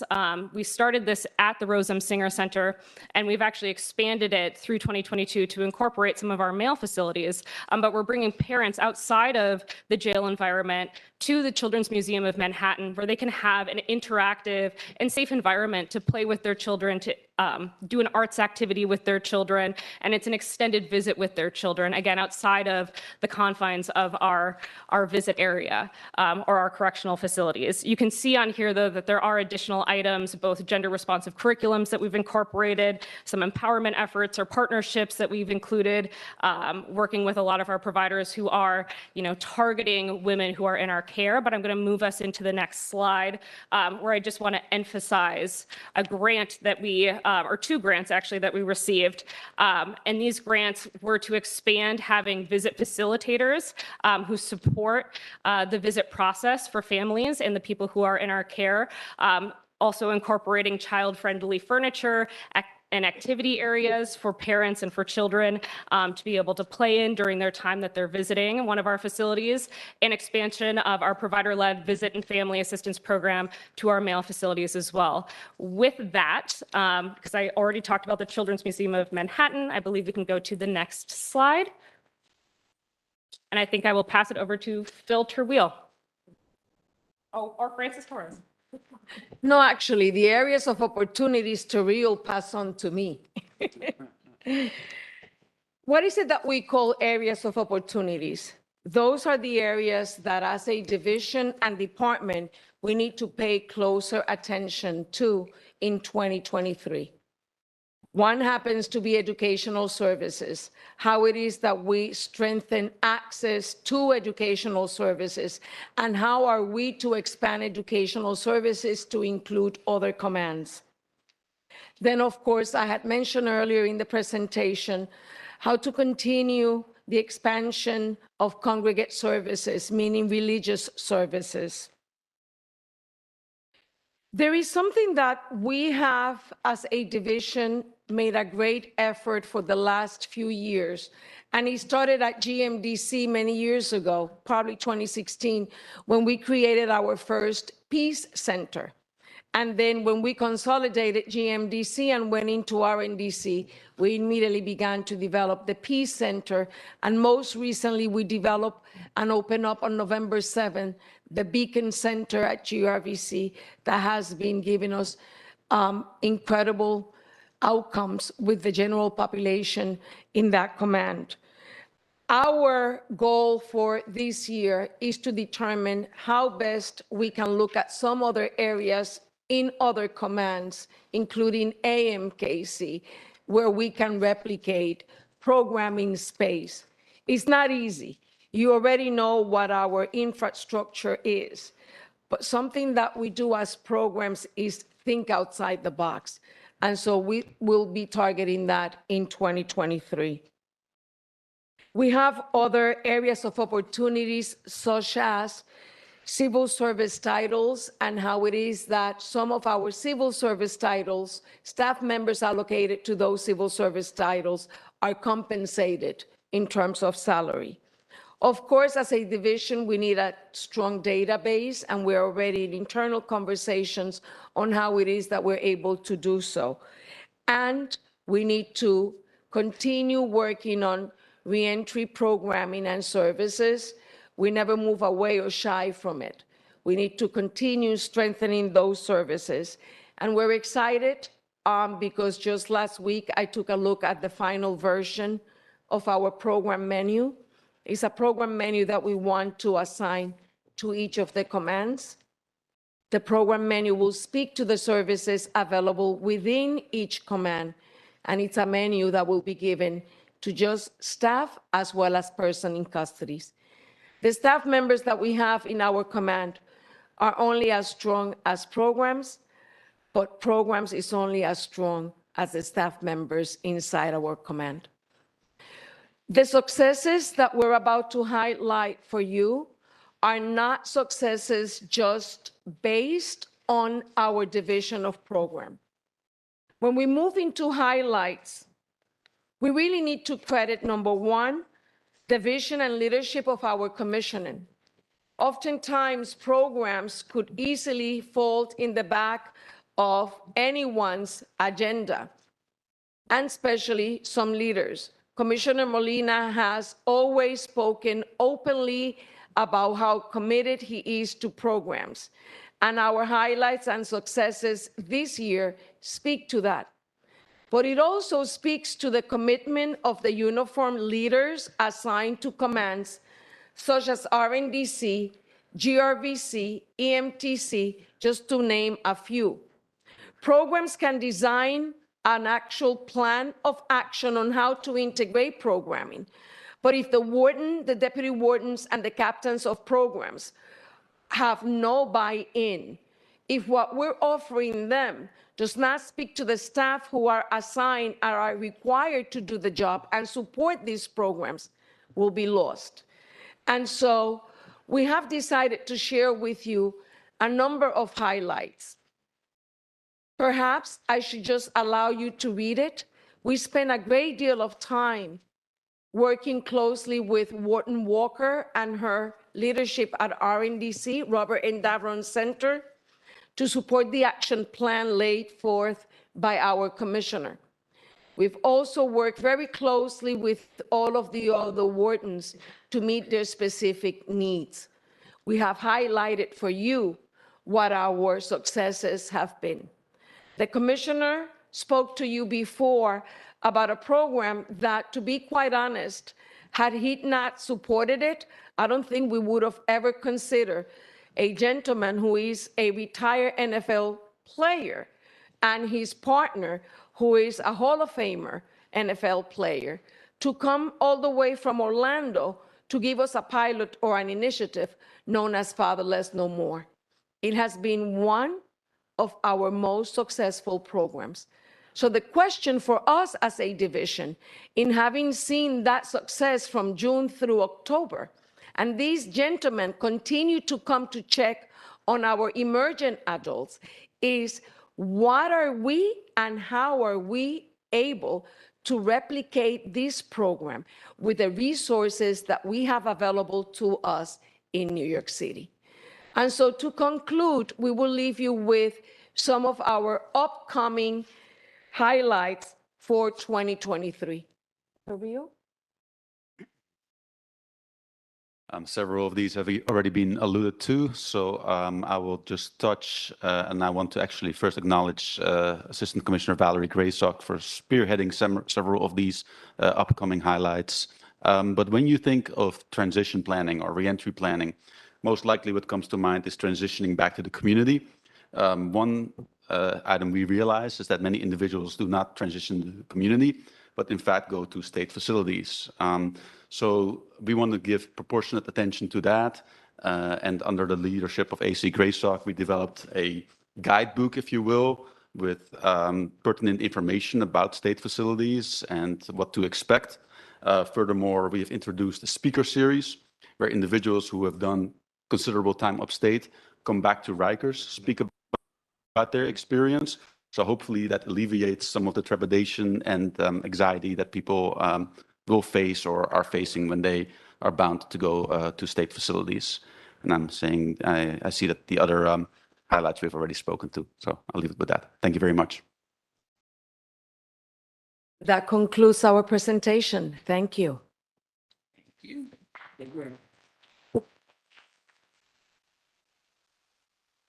Thank you, Deputy Commissioner, Associate Commissioner, and Assistant Commissioner.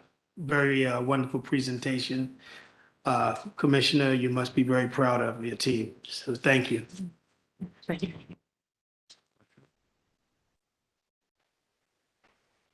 No question? What? I mean, with the. 1 second. Would the I Deputy think Commissioner there be are available additional for questions?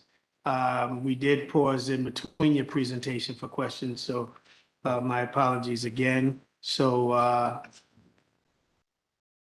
questions, any board members on programming? The department has had difficult times of late. You described victories. Could you describe the difficulties that you described so many programs, and when I walk through the facilities, you know, people are not having access to recreation. Sometimes they're not having, you know, visits with their families on weekends. There are a lot of things for all kinds of reasons, particularly staffing, which is critical to your program. So could you just describe what it feels like in terms of that? What programs are you not able to implement because of inadequate staffing that you think are important right now? Staffing, of course, is a challenge for us as a department, and we continue to work closely with all of the other members in our department. For an example, I work closely with newly hired Deputy Commissioner Ron Edwards, who is assigned to administration, as well as Chief Rembert. I think that for us, I am in a position where I'm able to use our own staff, meaning uniform staff members that are assigned to our division to support what our priorities are. I'll give you an example. There are officers assigned to our division that may be assigned to a specific program, and I go to that assistant commissioner and I tell that assistant commissioner, we have to address a large program being afforded by one of our chaplains, and I need to have you work the schedule differently in order for one or two of your officers to support services. Our division is known to have sent and deployed its own uniform members into the school area at RNDC to support when we have been short-staffed. So for us, we always try to imagine or reinvent how it is that we support one another. We cannot put all the ownership just on the command. We have to have ownership on our part as well. Thank you.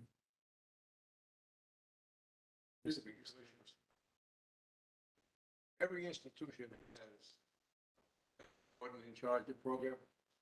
Excuse me, if you could put your mic on, please, Mr. Can you hear me? Yeah. Okay. Every institution has a deputy warden in charge of programming. How often do you meet with all of those deputy wardens in programs to get them on board in terms of what you have planned, you know, in terms of programs? Or how many times do you get them involved in training? Oh, great questions, Board Member Ramos.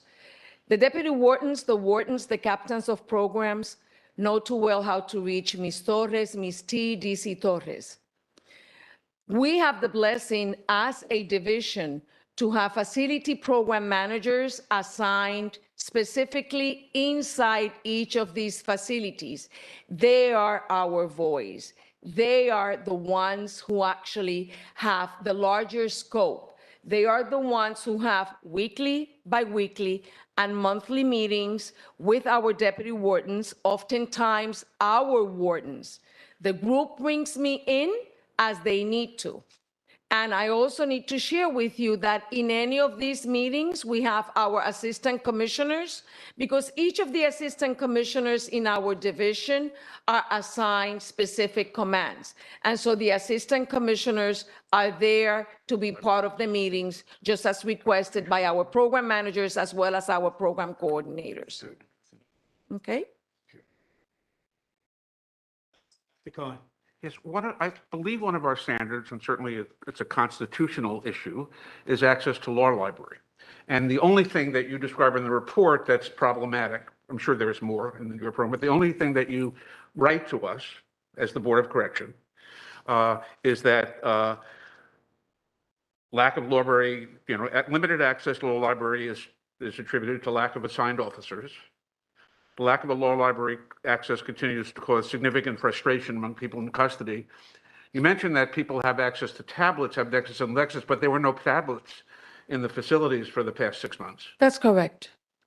So how serious is this? Are people not getting, are people who want to get to the law library not getting to the library? And maybe what the department is, how the department is going to respond to this. The challenges do vary according to commands. Something that I need to share with you, Dr. Cohen, is that as a result of the pandemic, we actually put a request slip system in place for law libraries, as we did for other services, in which on a daily basis, slips are collecting with the request of the persons in custody. Those slips make it to our legal coordinators assigned to the commands, and they are the ones who assist the PICs in ensuring that they obtain.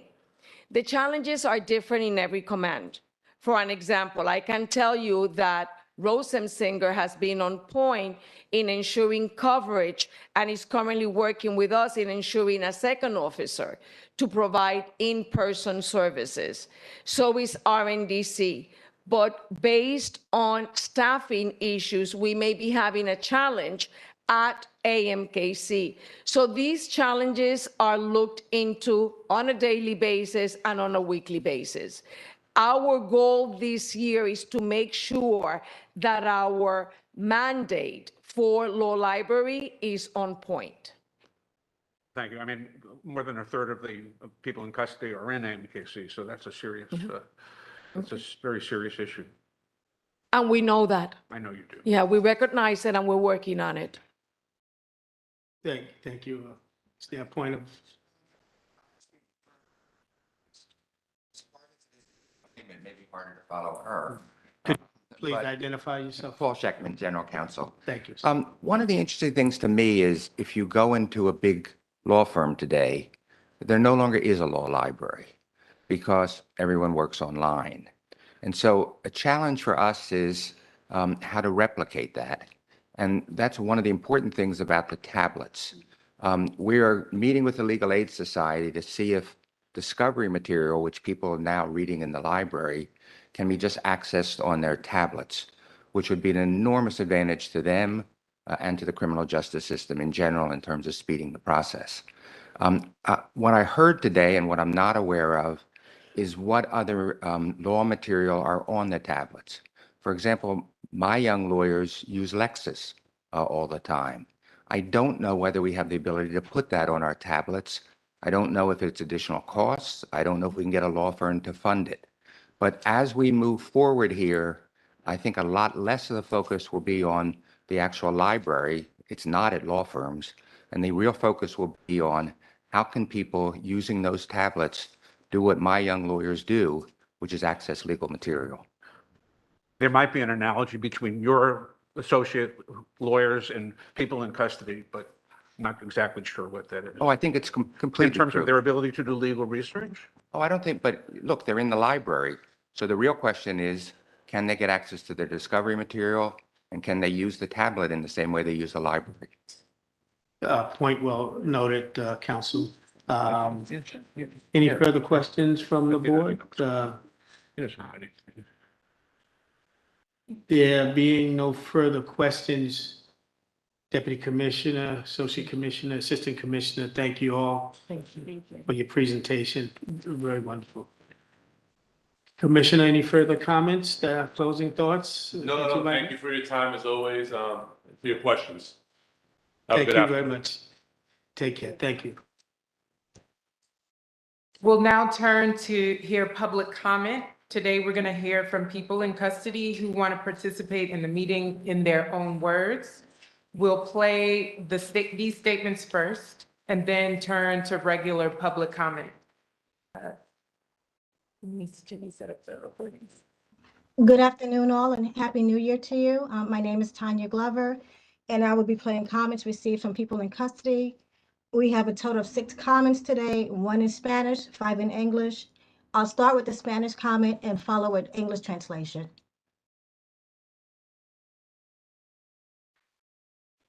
Hello.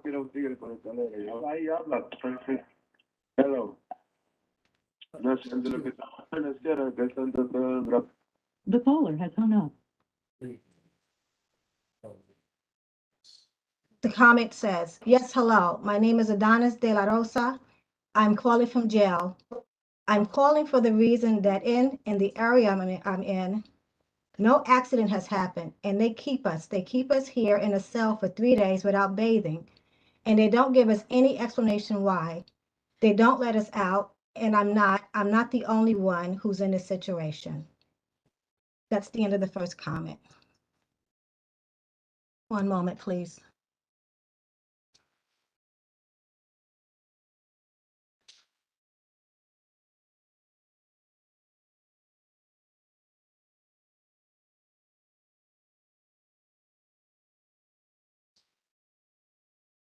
Second comment in English.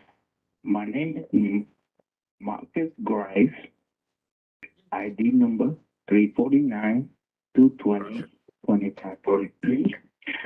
I'm a gay mailman at the Rosen Finger facility. I want to report Captain King, Captain Hamilton, who allows the women to attack transgender women. And I also want to allow them that they allow people to use drugs and have sex on the unit, and they go by and allow them to have it. To whoever is concerned. Again, my name is Marcus Grice, Grice. Booking gate number 349-220-2543. I'm a gay male at the Rose and Finger Center. And that's all I have to report. The caller has hung up. Second English comment. Hello, my name is Paul Alexander, and my booking in case number is 241-200-2165, and I'm in 5 North in NYC. And these first 2 complaints, you can use my name. Today, when I tried to go to recreation, Superintendent Booker, B-O-O-K, Deputy Superintendent Booker, she didn't allow me to go to recreation. We're supposed to get 1 hour a day, and she sent me back, not allowing me to go to recreation. And there was there's certain days they don't have recreation. Most days they have it, but a lot of times they don't. You know, they only give 1 hour a day. And another problem here is they are always running the recreation and the law library at the same time. So they make you choose either go to the law library or go to recreation. I should, you know, the rule, the directive states 1 hour in the law, 1 hour in rec and 2 hours in the law library. And last week I only had a total of an hour in the whole week. They're closed on Sundays and Mondays. Tuesday I went to court. Wednesday they didn't have any CO to do the law library, so they had no law library at all. On Thursday, I went to recreation, and then when I got back, they did bring me to the law library, but there was only like 30 minutes left. And same thing that happened on Friday. They called recreation and the law library at the same time. So I went to recreation for the hour, and then I came back, and there was only like 30. They did bring me in. There was only like another 30 minutes left.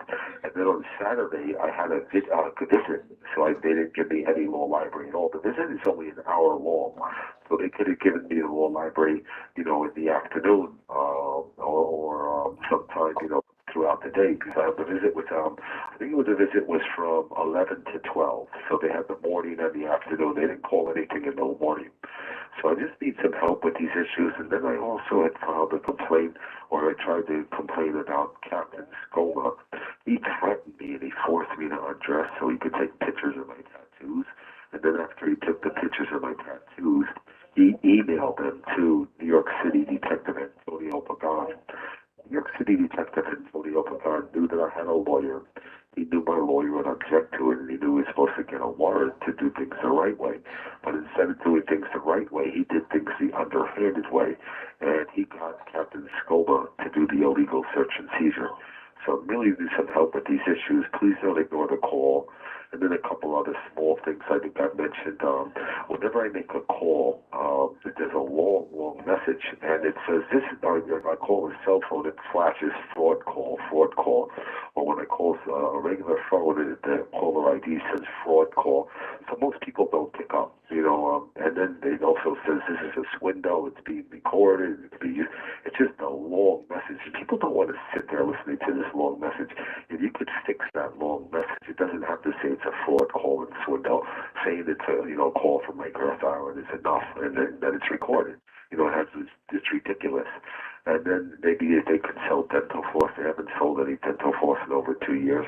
But the really sad part is how the Captain Scone has been allowed to get away with his crimes. And I just really need some help with this to get away with his sexual abuse. And just please don't ignore the call. And please will you help me and let me know. Thank you. Third matches. This is Ms. Rona Sugarlove. I'm at the Rosen Singer Center Female Facility at Rikers Island.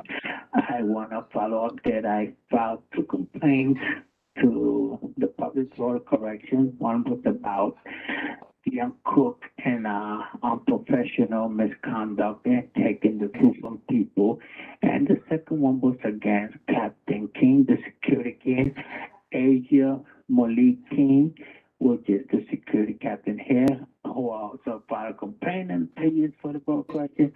And my updates to that is that they both retaliating against me. Captain King, who's the under captain security, has not allowed me to work outside of my unit no more, took my job, and the cook retaliating to telling people not to let me that I'm throwing on all kinds of stuff, which is very unprofessional. This is what they do when you complain about corruption to what they're doing, and they're retaliating back against me for that purpose. On the public and the Board of Corrections to know that this should not be tolerated, and retaliation should not be a tactic for any complaint, for any wrongdoing that the staff is doing, and it needs to be clarified, and it needs to be fixed, and it needs to be dealt with in accordance. Thank you. Bye. Thank you. Comment 5. I'm sorry, comment 4. How you doing? My name is Quayne Thompson, Kwaine Thompson, Thompson. Booking case number 349-190-1450. I need to let you know that I'm in my facility. I am not in no law library services. When I say no law library services, I mean I don't have access to a kiosk, so I can access the LexisNexis, which allows me to do legal research. And I also don't have a typewriter, so I can type up motions and papers because I'm representing myself in my criminal matter. And also had to handle civil matters. And this is a direct burden on me, and they're not doing nothing about it. So I need, can you please help me get some legal services? Also, my mental health status. I'm talking through mental health through a cell door. The officers are standing right there. There's no HIPAA. There's violations of the HIPAA law. Privacy. If I'm speaking to mental health, I need to speak in the privacy of a room about the status of my mental health. But I don't need everybody listening to it if I'm talking to this woman or person through a cell door and the officers is 2 or 3 steps away. Yeah, so also, I'm just calling to let you know that there's over 75 missed medical appointments. From my eyeglasses to my hearing aid, to my blood pressure, asthma. I'm 47 years old, and they're not treating me right by just discarding me, talking about their short of staff, and they cannot produce me to sick call or to my medical appointments. And I'm deteriorating in here, and it's very bad. I made numerous complaints, and I need to be helped. So please, I hope this don't happen to nobody else. Thank you. And our final comment? Hey, how you doing? Currently an inmate. They know me as King, K-Y-N-G, Pariah, P-A-R-I-A-H. My government name is Ginger Johnson. So I'm incarcerated. I've been, this is my second time incarcerated. Man, Rosenfinger, and let me tell you something. The sexual harassment has got to stop with these male staff. Some of the females too. The male staff and the spitefulness of some of the females. And, you know, after some of these dudes do that, they tend to want to intimidate and antagonize so they can get a reaction. I don't know how y'all positioning certain people. I don't know how some of these people got white shirts. I don't know how some of these people are still not becoming inmates because the way they treat people out of spite, because you gave them minuscule amount of power and they power trip. Let's go into mental health. Mental health is supposed to be for people to go there to be able to talk about things confidential, whatever, or whatever. It's trauma, right? This mental health system fucked up. This mental health system is taking people that are in their right mind, people that don't deserve to be around, or maybe have been traumatized by the current situation they're in, or a prior situation that got them arrested. And these folks in this mental health shit are ill. When I say they're ill, they're ill. They're using this type of field to basically power trip again. You got people like Pamela Thomas. Now, I'm gonna give you an example. I don't talk to these people. I don't talk to these people. They made up a whole motherfucking lie. They used minuscule amount of facts that they saw on a TV screen, and then they created their own delusional fucking shit. Now, I'm gonna tell you, it's a few of them in mental health. It's a bitch named Sarah Perry, this lady Pamela Thomas, the dude Gilbert Thomas, Sue Braun. These people were never having a conversation with me, and because I wouldn't talk to them, they continuously wrote shit on my name. Every time they see me somewhere, they start to come up every day or be around, want to be around. They start to make up fictional shit. Now, how you want to tell someone that they're not experienced any police brutality, they haven't been to an event they said they went to, and then tried to say I said I knew someone when I said I was invited to an event? First of all, you don't know what I am on the outside of this shit. And here I'm an inmate, and I'm just a number to you, but that doesn't give you the right to treat me inhumanely. Mind you, we don't even get wrecked every day. I've been a wreck less than your daily shift. It's 8 hours. I've been wrecked 7 times, or less than an hour each in the last year. Now, let's get to the facts. You got mental health. How? And that concludes the comment period for people in custody. Thank you all. Thank you, Tonya. Excuse me, Mr. Chairman. Thank I you, Frank. recommend that we do something about the audio and the recordings ahead of time so that we can hear this the way it should be heard. Yeah. You know, with this year, that with all this equipment that we have in technology, the audio should be a lot better than this. Yeah. Yeah, so noted, Board Member Ramos. I'll direct the staff to review the audio system and also communicate to PICs looking to testify as to better methods to communicate more effectively. Thank you. Yes, we will, the staff will definitely do that. And thank you to all of the people in custody who left voice recordings. We'll take a closer look and follow up with all of the complaints that were made. And now we're going to turn to the list of speakers that we have in the room. The speakers who have signed up, we'll call your name. Okay. So the first speaker is Ms. Keisha Williams from COBA.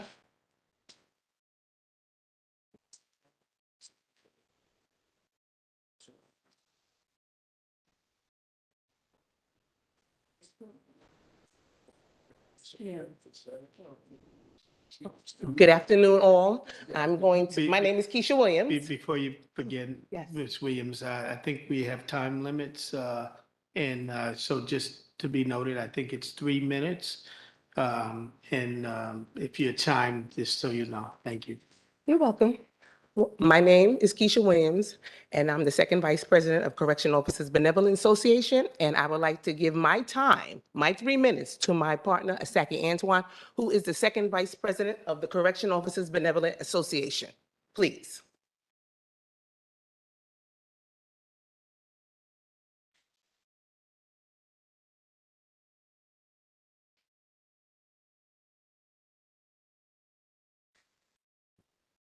Good afternoon, everyone. Happy New Year, and congratulations to you, Mr. Sampson, on your appointment as the new chair. Blessings to you, Mr. Ramos, for what you have done during the time that you were the acting chair, and I appreciate your engagement and acknowledging my fellow correction officers. As we all know, that being a correction officer is one of the toughest jobs in the city, and your acknowledgement, Mr. Ramos and Ms. Pitts, is greatly appreciated. Thank you. Good afternoon. Once again, my name is Asaki Antoine, and I am the third vice president of the Correction Officers Benevolent Association. We are into a new year, January 2023, and sadly, the physical assault has continued against the male and female correction officers. One more female correction officer was sexually assaulted. Within the last 2 years, this brings the total to 45 female correction officers violated by inmates. On January 6th, at the Rose M. Singer Center, a transgendered inmate housed in protective custody slapped a female officer on her buttocks. Let me repeat that again. A transgendered inmate assigned, housed in protective custody. Let's think about that for a moment. That person is in an area for security reasons and violates the same person there who provides security for them. Sexual assaults and sexual harassments are traumatic events, and it's happening daily in our jails. If left untreated, the long-term psychological effects can and will lead to PTSD. This kind of trauma has a lasting, detrimental, and physical impact on our officers at work and at home, and it must not be ignored. These sexual predators, the inmates who attack female correction officers, should be held fully accountable for their actions.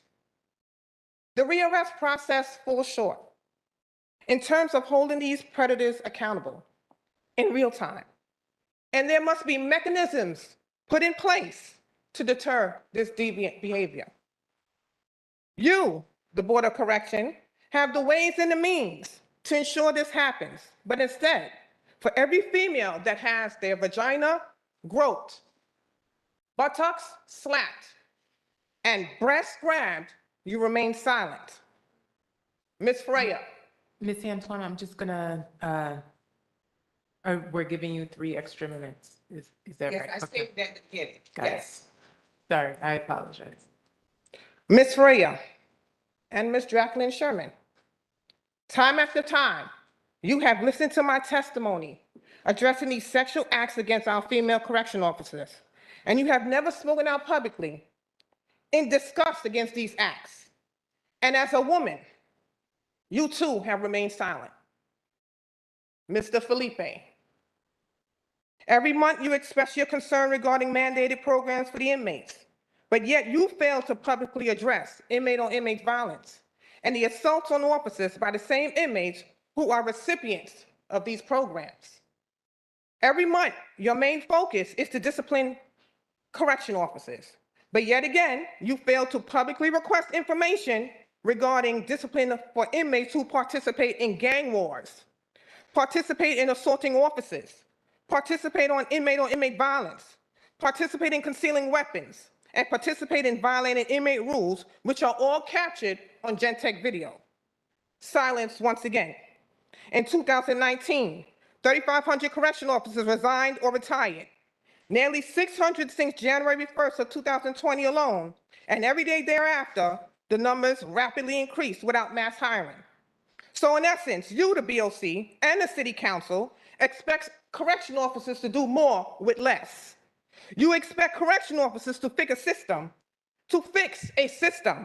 that you helped dismantle. In August of 2022, COBA was told that the replacement of inoperable cell doors at AMKC would commence in January of 2023. An update was provided, and the project is delayed 6 months, June of 2023. Where's the urgency to get these cell doors fixed, as this major security breach interferes with the safety, security, and daily operations of the housing areas and all facilities on Rikers Island?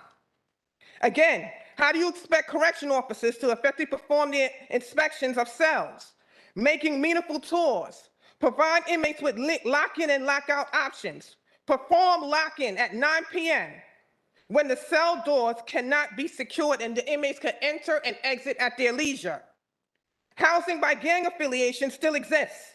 All of this and more captured on Gentic, which you, the BOC, have access to in real time.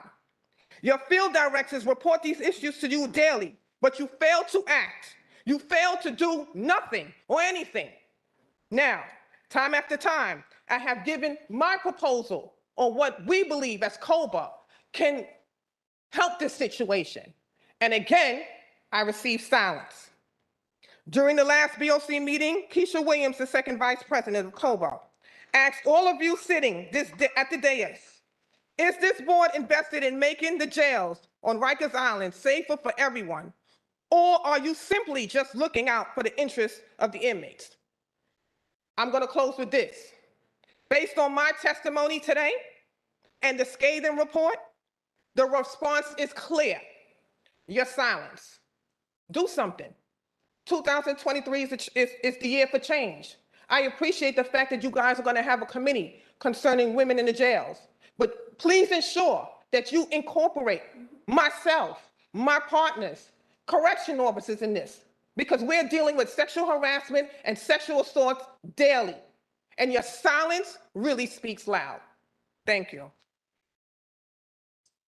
Thank you, Ms. Antoine. We will definitely be reaching out to you regarding the report that I mentioned in the beginning of the meeting. The next speaker is Tad Vassell.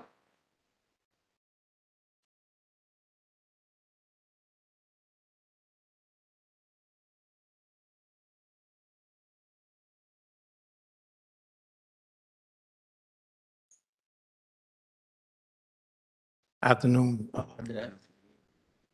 My name is Tad Vassell. I'm a prisoner's right advocate at the Bronx Defender. I commend y'all for taking your time to consider that variance in respects to the mail packages, as the consequences are real. Human dignity encompasses human connection, and the incarcerated, many who struggle with loneliness, depression, and mental health overall, human interaction is even more critical. Physical mail carries great sentimental value for people, even more so for individuals confined, what translates into a more hopeful experience.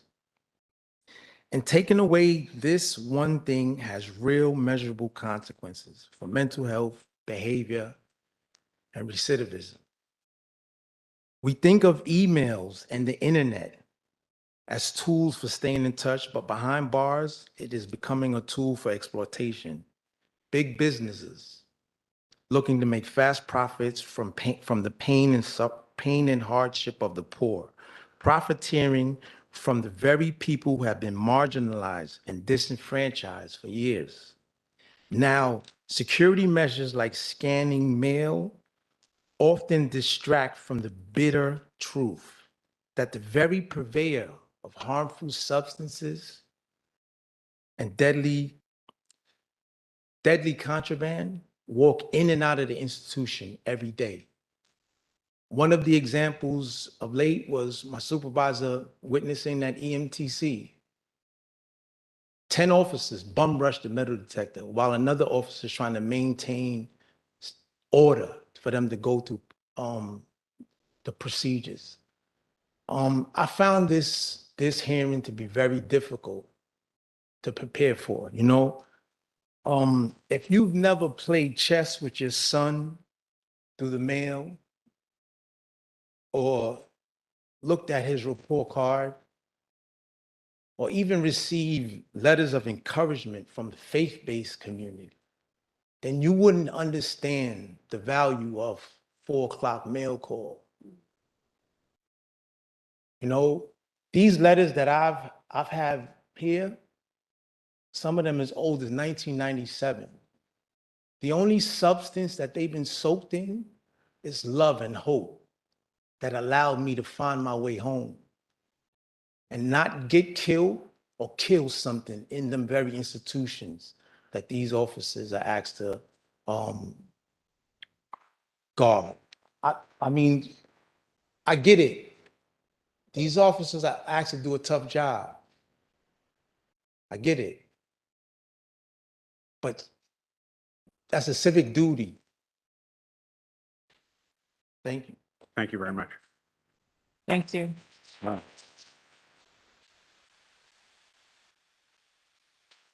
Our next speaker is Ms. Ashley Conrad.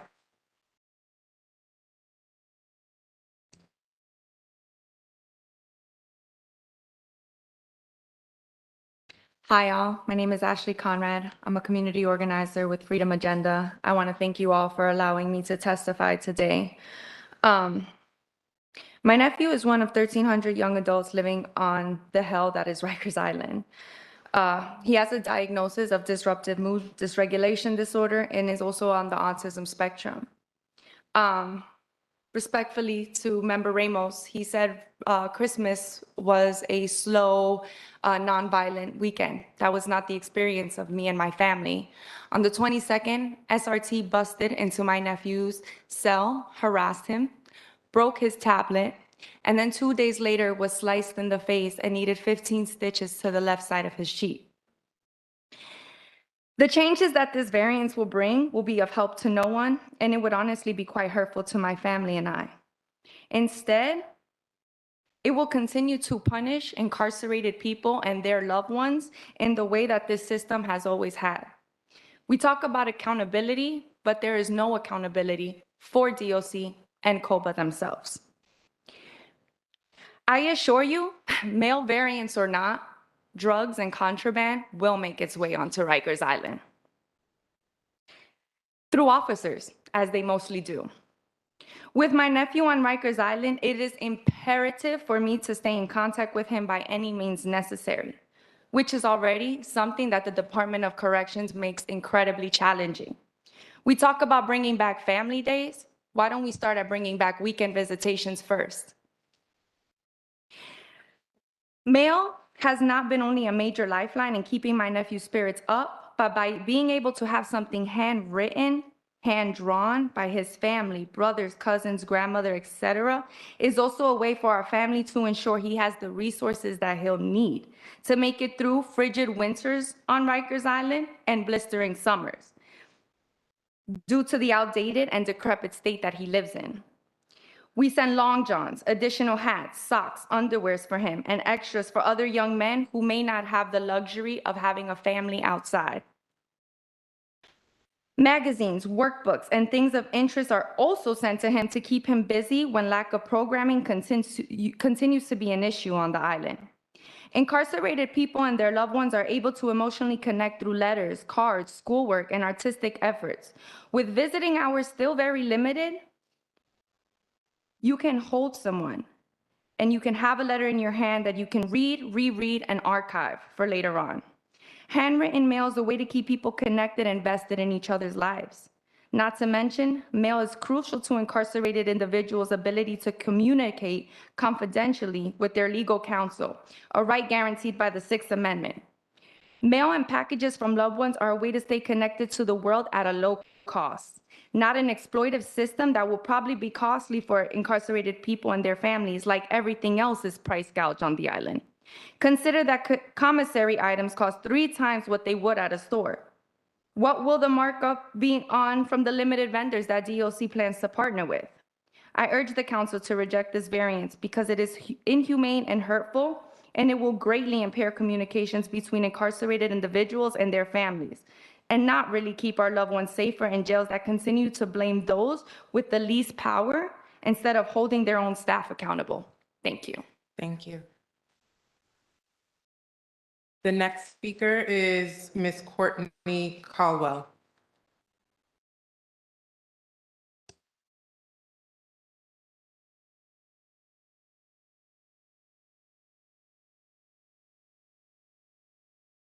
Good afternoon, all. My name is Courtney Caldwell, and I'm testifying today on behalf of the New York Civil Liberties Union. I understand that the mail variance request was taken off the agenda for today, but I nonetheless wanted to state NYCLU's adamant opposition to their request. In my written testimony, I note 4 concerns that NYCLU has with the DOC's proposal, and I encourage you all to look at that written testimony when you have the chance. But for the sake of time today, I'd like to focus on just one issue, and that is the very serious constitutional concerns that this variance request presents. Jail walls do not form a barrier separating incarcerated people from the protections of the Constitution.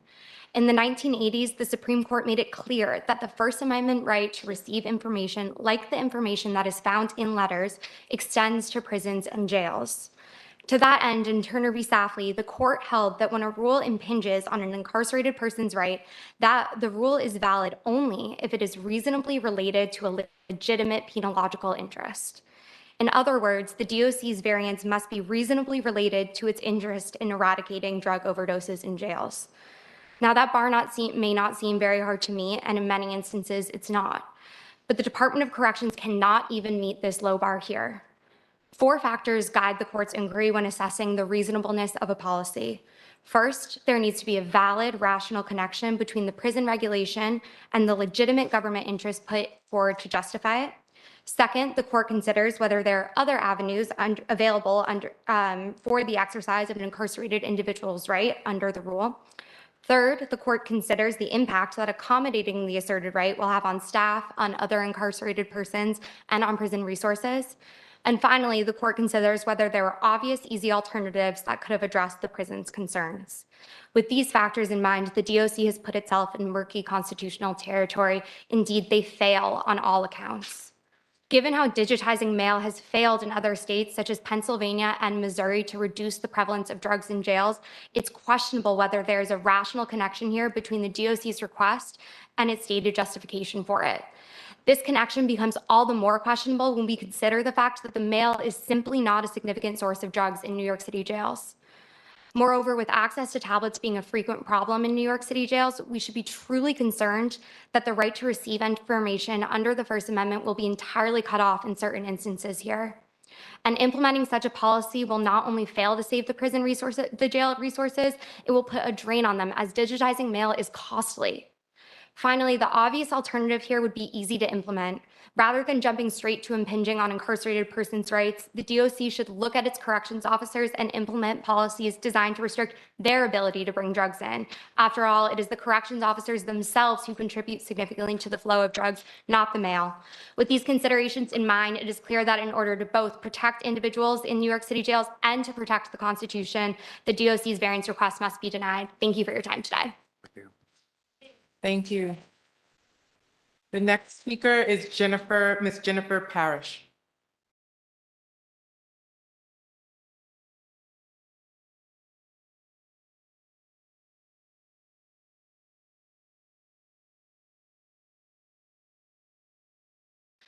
Good afternoon. My name is Jennifer Parrish. I work at the Urban Justice Center Mental Health Project, and I'm a member of the Jails Action Coalition and the Halt Solitary Campaign.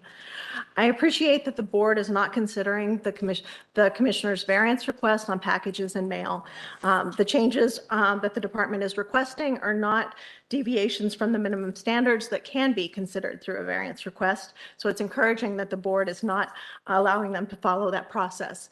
As the board's committee begins working on looking at this issue, I urge you to be transparent with the public about what your process is and to consult with all the relevant stakeholders, including formerly incarcerated people and their families, as well as currently incarcerated people and advocates. It's important for you to hear directly from people who are affected by this, what it means to hold a letter in their hand, what it means to a mother to be trying to budget for her family and trying to figure out how to take care of her loved ones who's incarcerated.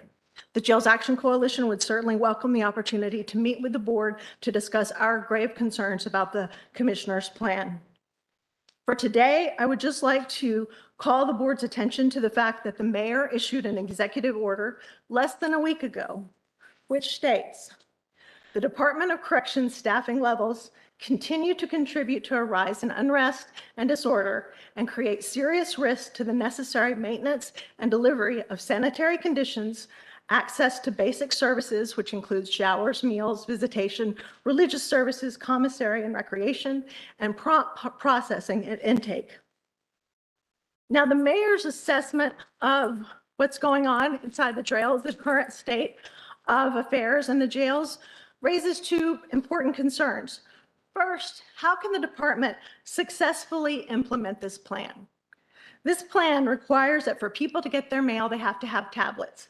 Now, the department, by their own admission, can't provide regular access to showers or meals or commissary or anything else in this list. So how are they going to provide access to tablets? Tablets that would need to be provided to every single incarcerated person and to work regularly and to be charged. It's simply not feasible, and the board should not entertain it. The other thing that the executive order also should give this board cause is placing more restrictions on on incarcerated people, given what's already happened with the minimum standards. They're not getting what they deserve now, and certainly taking away more rights is not the way to improve the jails. As you've heard, visits have been restricted. There are no visits on the weekend, so relying on mail is crucial. People, as recent reports have talked about, families going for in-person visits during the week and being turned away, trying to get televisits and not being able to get them. Restricting their access through letters is certainly not responsible as well, and packages should not be accessible as well. Thank you. Thank you. Thank you. Our next speaker is Chaplain Dr. V.A. Phillips.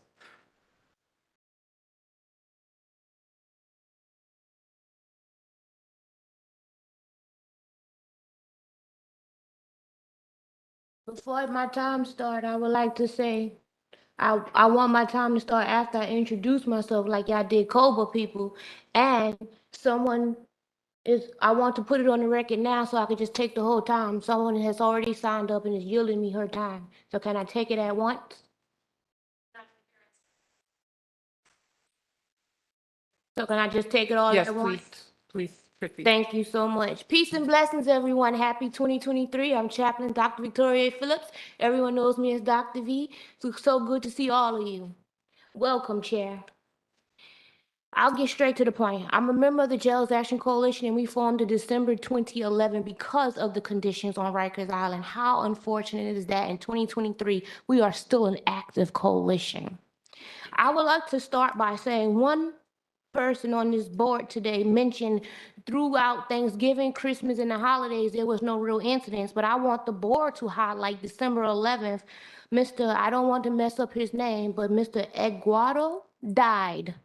That is a major incident in DOC, the 19th life lost in DOC's custody in 2022. So let us not forget that. And as we move on, I also want to highlight that Commissioner Molina gave numbers to compare for around programming, assaults, and everything else. And he compared it to 2021. I also want this board to pay attention because in 2021, the jails were mostly closed. Programming had pretty much stopped. All the things that would assist in lowering violence were not happening. So when you use his data and you congratulate him on doing a good job, really pay attention to what you're congratulating him on. We didn't even have officers coming to jail in 2021. So in 2022, there was no magic done. He has results on things opening back up and people coming back to work and CBOs coming back into the facilities. That's not a Molina thing. That's a cycle of the pandemic shifting and us going back to normalcy or some part of it. I also want to highlight on this record, Black and brown people are not revenue for the city nor the state. And I say that because I've sat on the advisory board for the Department of Corrections for about 7 years, and then last year was named the co-chair to the Young Adults Task Force.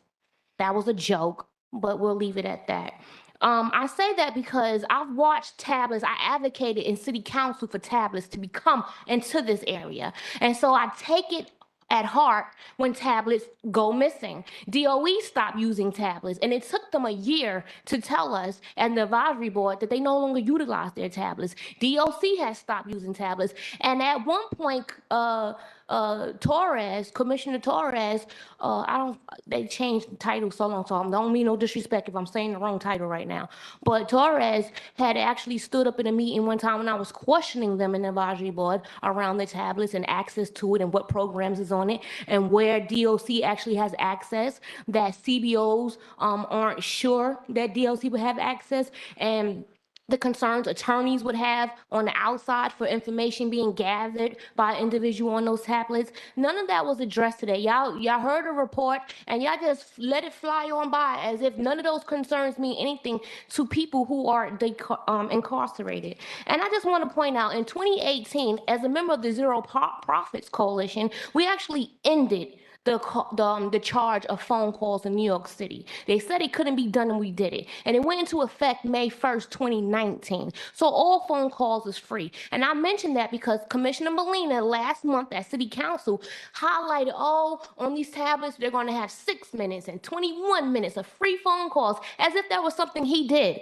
No, we the people did that. And then he said, but they'll also have access to premium services. What are premium services? And why are we now in 2023 allowing securists, who we the people removed from charging our people because we are not revenue for the city for anything, to be brought back in on tablets, new tablets at that? How much is this costing the people of New York? I'll continue. Securists is as sneaky as this administration, and they lack accountability. And I say that because I've actually testified on the record and played testimony of having people have not having access to their mail on Rikers and the boat. And I also want to point out, see, I'm trying not to get ahead of myself. When we talk about the tablets and access to it, what does that look like for someone like myself who's had brain surgery or maybe have an autoimmune disease or sensitivity to light? Because so many times I get reports online and I actually have to print it out to read it through. Even the federal monitor's report, those 300 pages, I often print those out to read it through.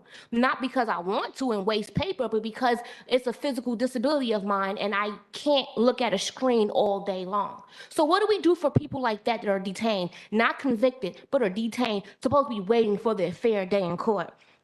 And I also want to highlight, in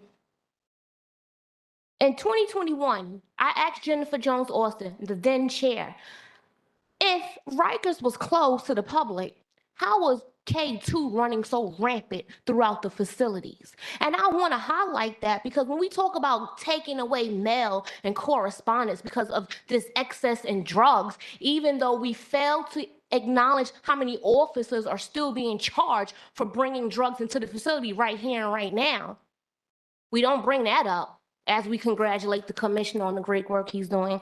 But in 2021, I asked Jennifer Jones-Austin. She didn't answer, but I want to ask this board, how is the drugs being brought in when the places are closed to the public? And I'll finish with this. In the letter that's submitted by Commissioner Molina in November, he stated that they're modeling this after 140 jails across Massachusetts through Oregon. But my question is, what are their death rates? What are their officers to detainees ratio? Because in 2023, New York City can't lead the nation, then hide its sins behind data from others. So either we're going to lead or we're going to fall short. Either we're going to acknowledge that there's incompetence and corruption and fix it, or you're going to allow DOC to continue to hide behind what they should be doing. You are the oversight board. It is not by the grace of the commissioner that you can now form these committees. You are the oversight board. The committees form because the oversight board says they need to be formed, not because you're pleasing or you're asking the commissioner, can you do your job? So do your job, please. I have much more to say, but I'll put it in writing this time because I'm so sick and tired of you sitting up here acting like you're doing your job, but answering to politics rather than actually answering to the people in New York who depend on you to do your oversight. Peace and blessings, everyone. Oh, and chaplaincy was actually, I spoke on the record and I gave y'all the petition years ago to keep the chaplains in the facility. That was not a Melina or Torres thing. That is something I actually told Stanley Riches in 2021 and then told Melina last January and February, and they utilized my blueprint. No check, but utilized my blueprint to put it into the facility. Hold them accountable. Peace and blessings. Thank you. Our next speaker is Mr. Darren Mack.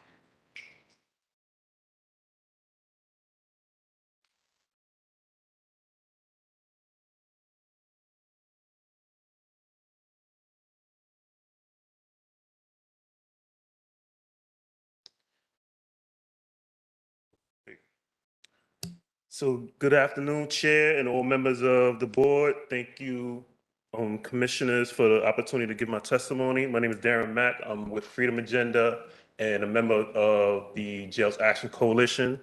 I'm also a survivor of Rikers Island.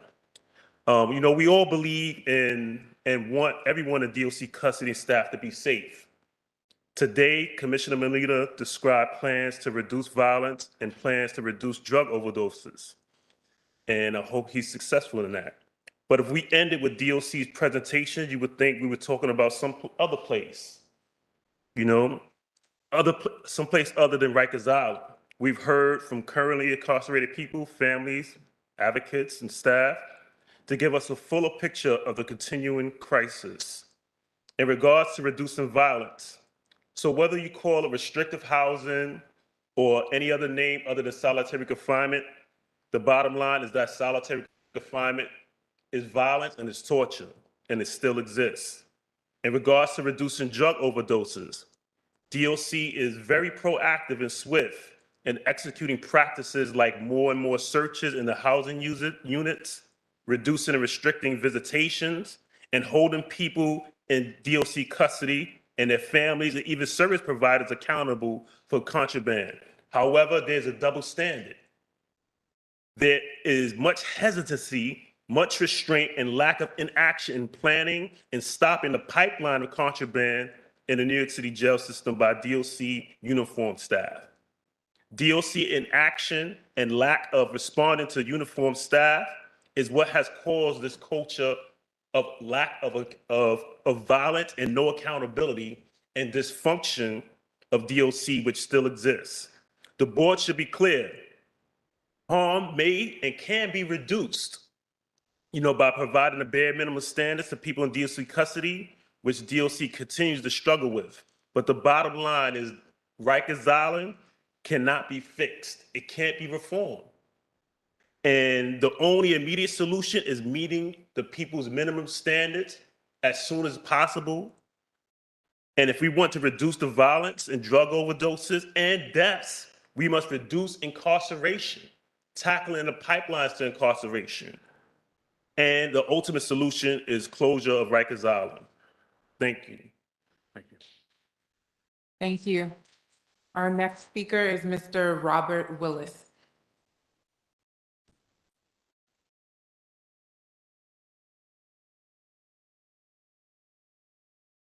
Good afternoon, and thank you for this opportunity to speak. I'm honored to add my comments to the voices of people who spoke before me. It goes without saying that individuals who are incarcerated, that the mail system is essential to their well-being, to be connected to their communities on the outside and stay focused on whatever personal transformation they want to do themselves. I myself have given local and state officials 6 years of my life as an incarcerated person, and I can't tell you how having tangible mail in my hands allowed me to create my own personal, paradise away from the chaos that's in jail. Someone mentioned 4 o'clock mail call. It is essential to operating your day.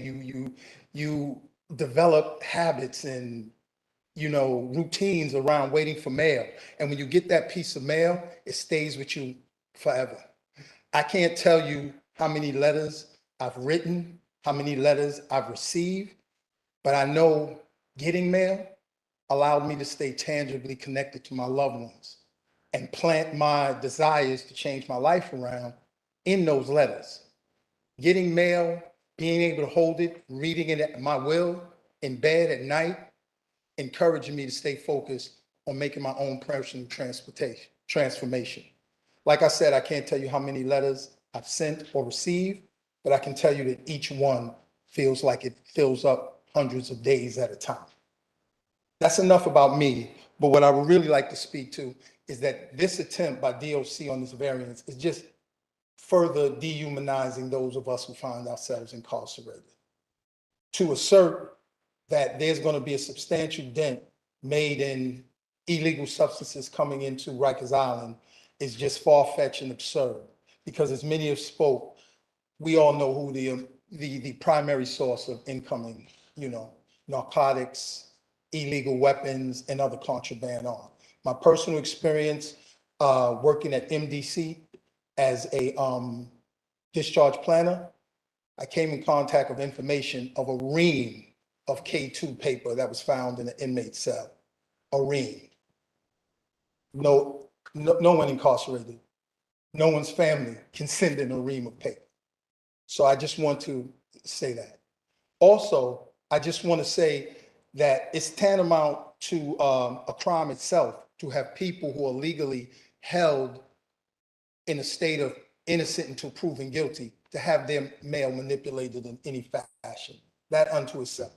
So as a justice advocate coordinator at Latino Justice, we ask that the Department of Corrections change directions on this variance. It will contribute to violence as they assert that it will take away from the violence. That's all I have to say. Thank you very much. Appreciate it. Thank you. Our next speaker is Ms. Rebecca Phipps.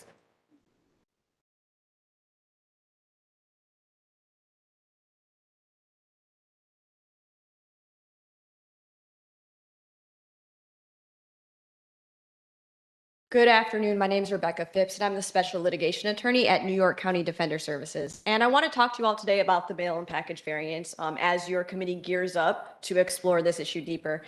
Because what really strikes me about this particular question is really how simple it is. Because whatever angle you approach this issue from, the clear answer is no, don't take away physical mail from people who are in DOC's custody.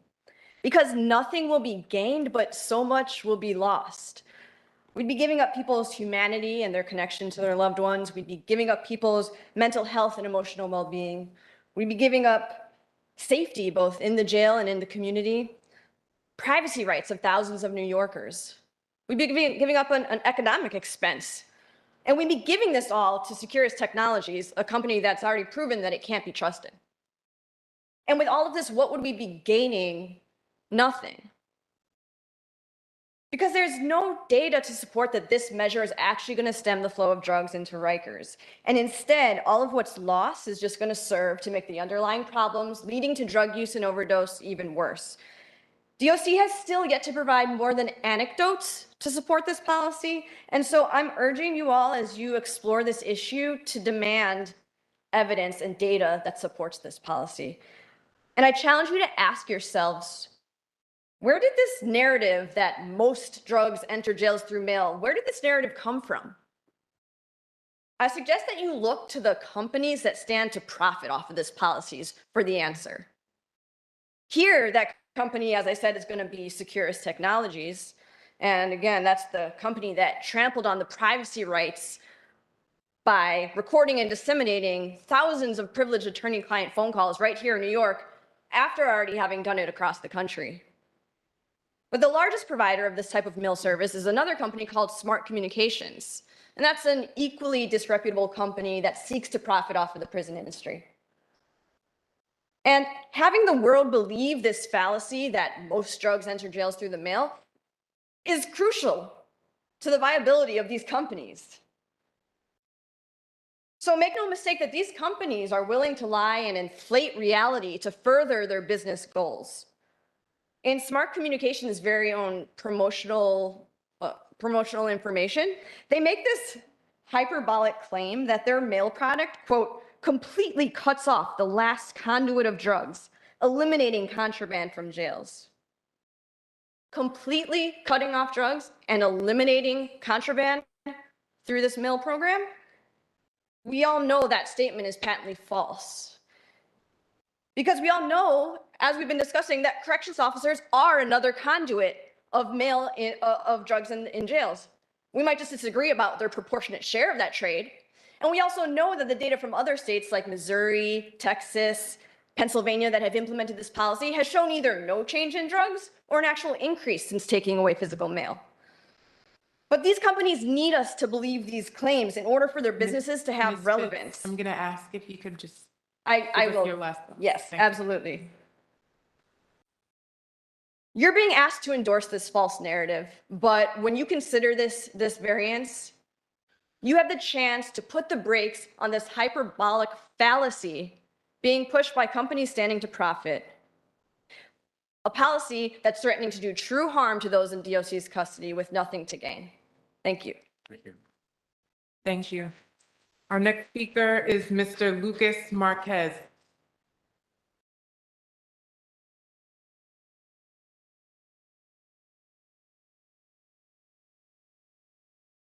Good afternoon. My name is Lucas Marquez. I'm Associate Director of Civil Rights and Law Reform at Brooklyn Defender Services. We submitted a letter to the board and sort of a detailing all our opposition to this variance request, and we'll also send it along to the committee, and we're happy to answer more questions about that. Our letter, we detail in part the significant surveillance issues as well as the issues with Securus that Rebecca talked about earlier.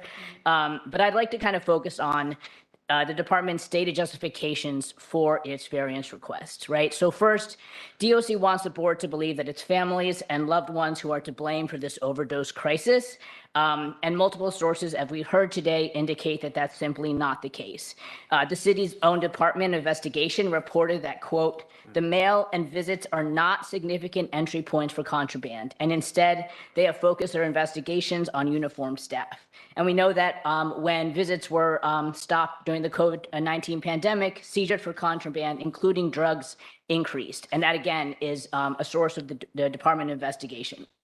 There have also been several high-profile federal investigations and prosecutions, including people pleading guilty in the Eastern and Southern District of New York of drug trafficking operations by COs at Rikers. These are not anecdotal stories of a person having a wet letter in the mail. These are multiple federal prosecutions, and they also reflect only a small fraction of the over 200 allegations of officers trafficking contraband into the jail each year. Second, the proposed policies do not work.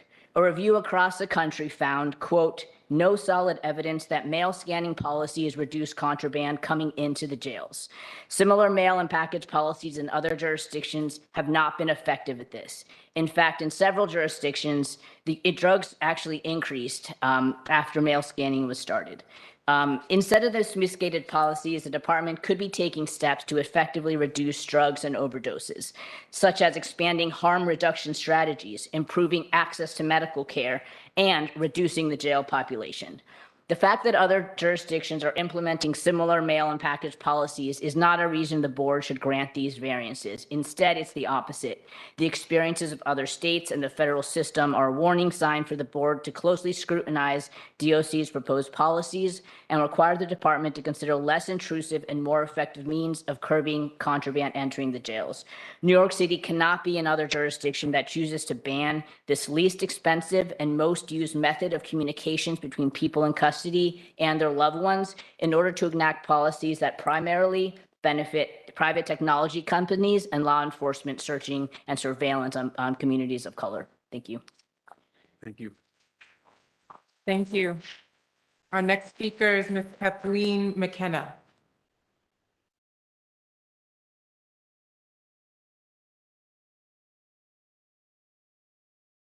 Hi, good afternoon. My name is Kathleen McKenna, and I'm a senior social worker at Brooklyn Defender Services. Thank you for the opportunity to testify. I want to reiterate our deep concern about the impact that the mail and package variances will have on people in custody and their loved ones and our communities. The very nature of incarceration isolates people from their families, friends, and communities. And while the department claims that the variances will not come with a cost to those in custody, they fail to account for the extremely valuable connection that'll be lost by denying those in custody access to physical mail and packages. The location of the jails makes visiting difficult for many, and DOC adds additional barriers to receiving support by limiting visits to specific times and dates that are obstacles, particularly to those who work or are primary caregivers or children who are in school. The people we serve greatly benefit from having access to physical mail, photographs, and other tangible items from their families with them at all times. People we serve have told us that letters, photos, and other printed materials that they can hold in their hands help them cope and feel connected to others when they need it most, especially during the nighttime, which is when we fear that people will not have access to tablets because they'll be off charging, and is when people with mental health issues often have exacerbated symptoms.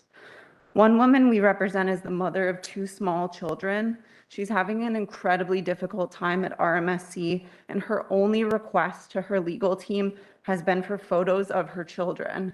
When she was able to receive pictures of her kids, she felt more able to cope with her current situation and to participate in her defense. Another person we represent is the father of a 2nd grader who's too afraid to go to the jails and visit his dad. To maintain connection, they created a game where they draw a part of a picture, fold over the piece of paper, continue the picture, and mail it back and forth. And together, they're creating silly monsters and animals on a piece of paper, which this little boy who misses his dad can keep with him. The proposed package variance is also going to cost families and communities. Currently, DOC has been unable and unwilling to properly heat or cool the jails, and people in custody are often without appropriate clothing. We, among our partners, send hundreds of packages every year with underwear, long underwear, hot or cold weather clothing that really helps people meet their needs. So I just want to end by saying the experience of the people that we represent is corroborated by empirical research, which has indicated that long-term connection through mail can have a dramatic positive impact on mental health and reduce suicidality. And during a time when we're seeing record deaths in the jails, removing physical mail is a real mistake. I ask you to review our letter for the remainder of our recommendations. Thank you. Thank you. We now have 3 people who are waiting to comment on the WebEx. For those who have registered to speak via the WebEx platform, when you hear your name, please raise your hand using the hand icon below the participants list on your WebEx screen. If you don't see the participants list, click on the silhouette of a person on the menu at the bottom of your screen. Once you open the participants list, you should see the hand icon to raise your hand. And when you raise your hand, we will unmute you and you will be able to turn on your video. You can then begin your public comment and we'll tell you when it's been 3 minutes and we'll move to the next speaker. And then just as a reminder, as always, the board also welcomes written comments. Anybody can send an email Anybody can email a written comment to boc@boc.nyc.gov or mail a letter to 2 Lafayette Street, the 12th floor, room 1221, New York, New York, 10007. I'm sorry. So the first person on the WebEx is Danielle Gerard.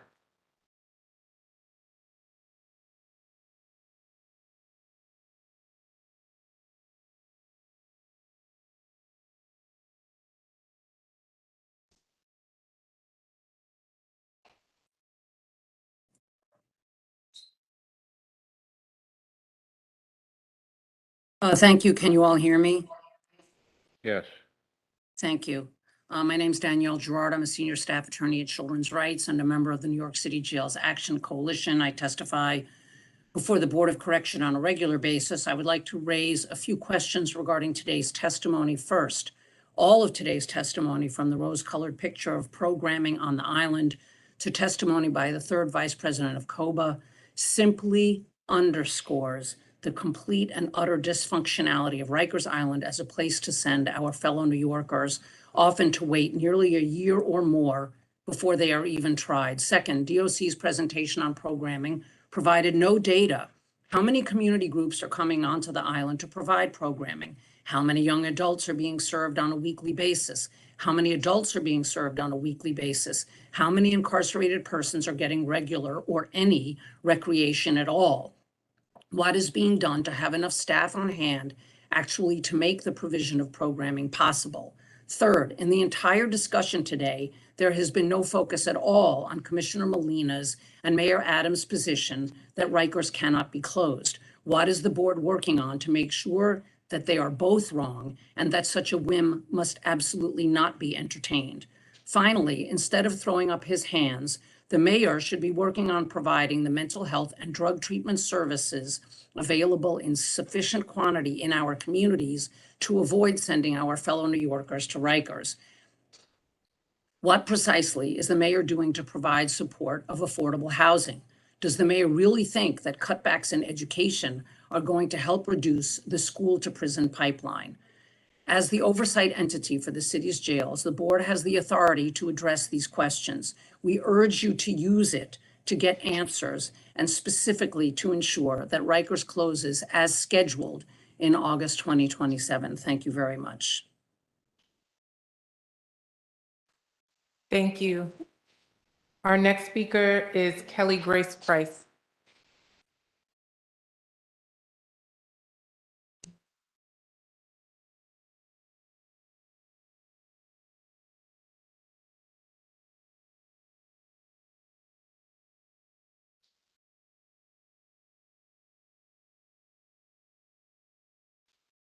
Hi, I beg your pardon. It's Gracie Price from Close Rosies. Thank you so much for letting me speak. I'm sorry, there's a bit of problem with my internet connection. I would very much like the board to see my face, especially you, Mr. Sampson. I would very much like you to hear what I have to say today as you're the newly appointed board chair. I too spent time on Rikers, and my organization is Close Rosies. I urge you to examine our website. I also urge the board to examine testimony submitted by Close Rosies to the Board of Correction in March of 2019. That was a comprehensive data report on women on Rosies, on who goes to Rosies, on why we're there. And I'd like to point out that over 76% of us over the last 15 years that have been caged on Rikers at Rosie's have walked free after our detention. So we're basically just being over incarcerated for petty crimes. The report also points out that only 6% of men have been caged on Rikers on a top crime that is a misdemeanor, while 38% of women and girls have had a top crime that's a misdemeanor. Please examine this. Make sure I'm in the conversation. Just quickly, I'd really like to thank the BOC for pushing aside this miserable variance about packages.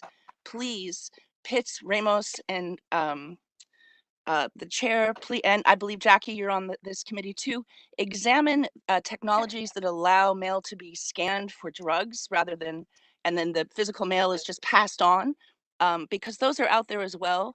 I quickly want to address the lack of detail from DC Torres's quote unquote programming report.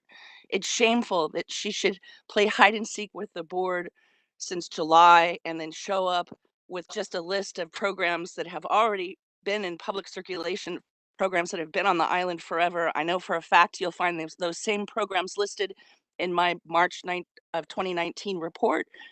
There's nothing new. We don't know how many people have been in those programs, how many certificate graduations have been.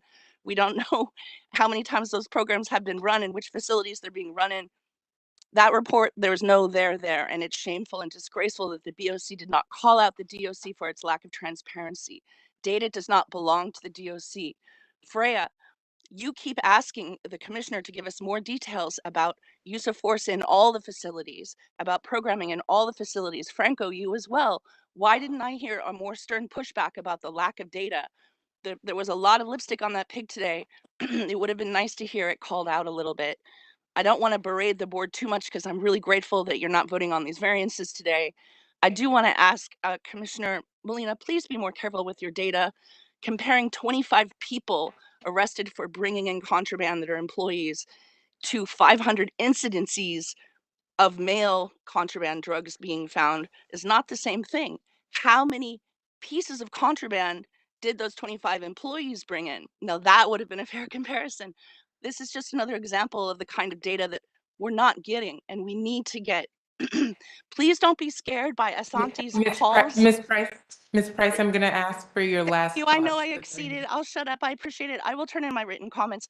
Also, compassionate releases, please stay on top of that. Commissioner Molina, we don't trust you. Thank you.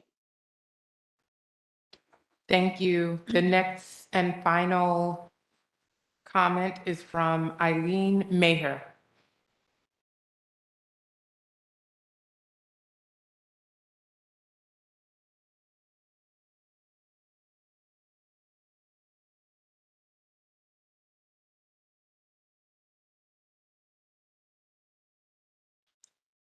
Eileen, please unmute yourself and we're ready for you to begin. Okay.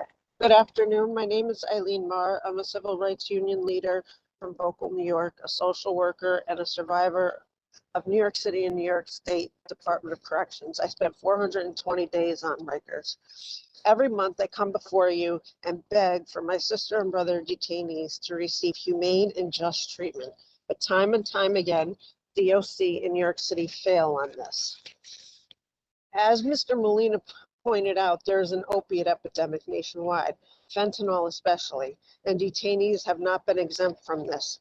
This is also due to another epidemic, DOC officers and staff who are trafficking in the said narcotics as well as weapons. Last week, another officer was arrested for smuggling in narcotics at the bargain basement price of $6,000.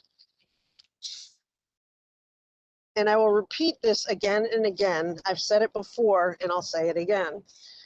Drugs and weapons and other contraband are not coming in via visits and mail and packages. It's the officers. It's always the officers. Please stop insulting our intelligence with Mr. Molina's fantasy of a sneaker that was mailed into one of the facilities and soaked in fentanyl. In fact, I spent some time doing the math and science, and in order to soak a sneaker in fentanyl citrate, it would require over $1.3 million of street fentanyl citrate, and no one's doing that, especially via mail. So stop. Clearly, DOC is broken beyond repair. Rather than perform this horse and pony show of implementing 4 additional monitors, 3 who came from inside of DOC and 1 from another New York City disaster, ACS, is a waste. The officers trafficking drugs and weapons and flagrantly disobey the now 2-year-old Halt Solitary Act and actually have doubled down on asking for even further leniency. The state legislature, the UN, and the American Medical Association have spoken. Solitary kills. And I should know I lost my best friend as a result of the trauma of solitary. She spent 12 years, began on Rikers Island, and now he's dead. Another casualty of solitary. And never mind the continuous and rapid rate of physical, sexual, medical, emotional, and legal neglect the detainees suffer at DOC hands. You need to rip it up and start again with properly trained educated, evaluated, and vetted DOC officers and staff, encourage a mass release for nonviolent accused detainees, implement programs, education, and a revamped medical care and mental health program. And finally, close Rikers Island sooner rather than later. Thank you. Thank you, and that concludes the public comment section. I'll turn it back over to the chair.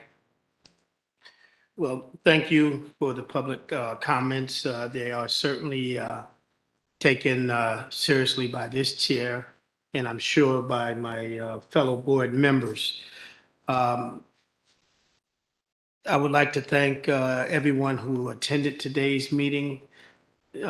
Certainly appreciate the testimony and full participation of the board, and also the Commissioner of Corrections and his team.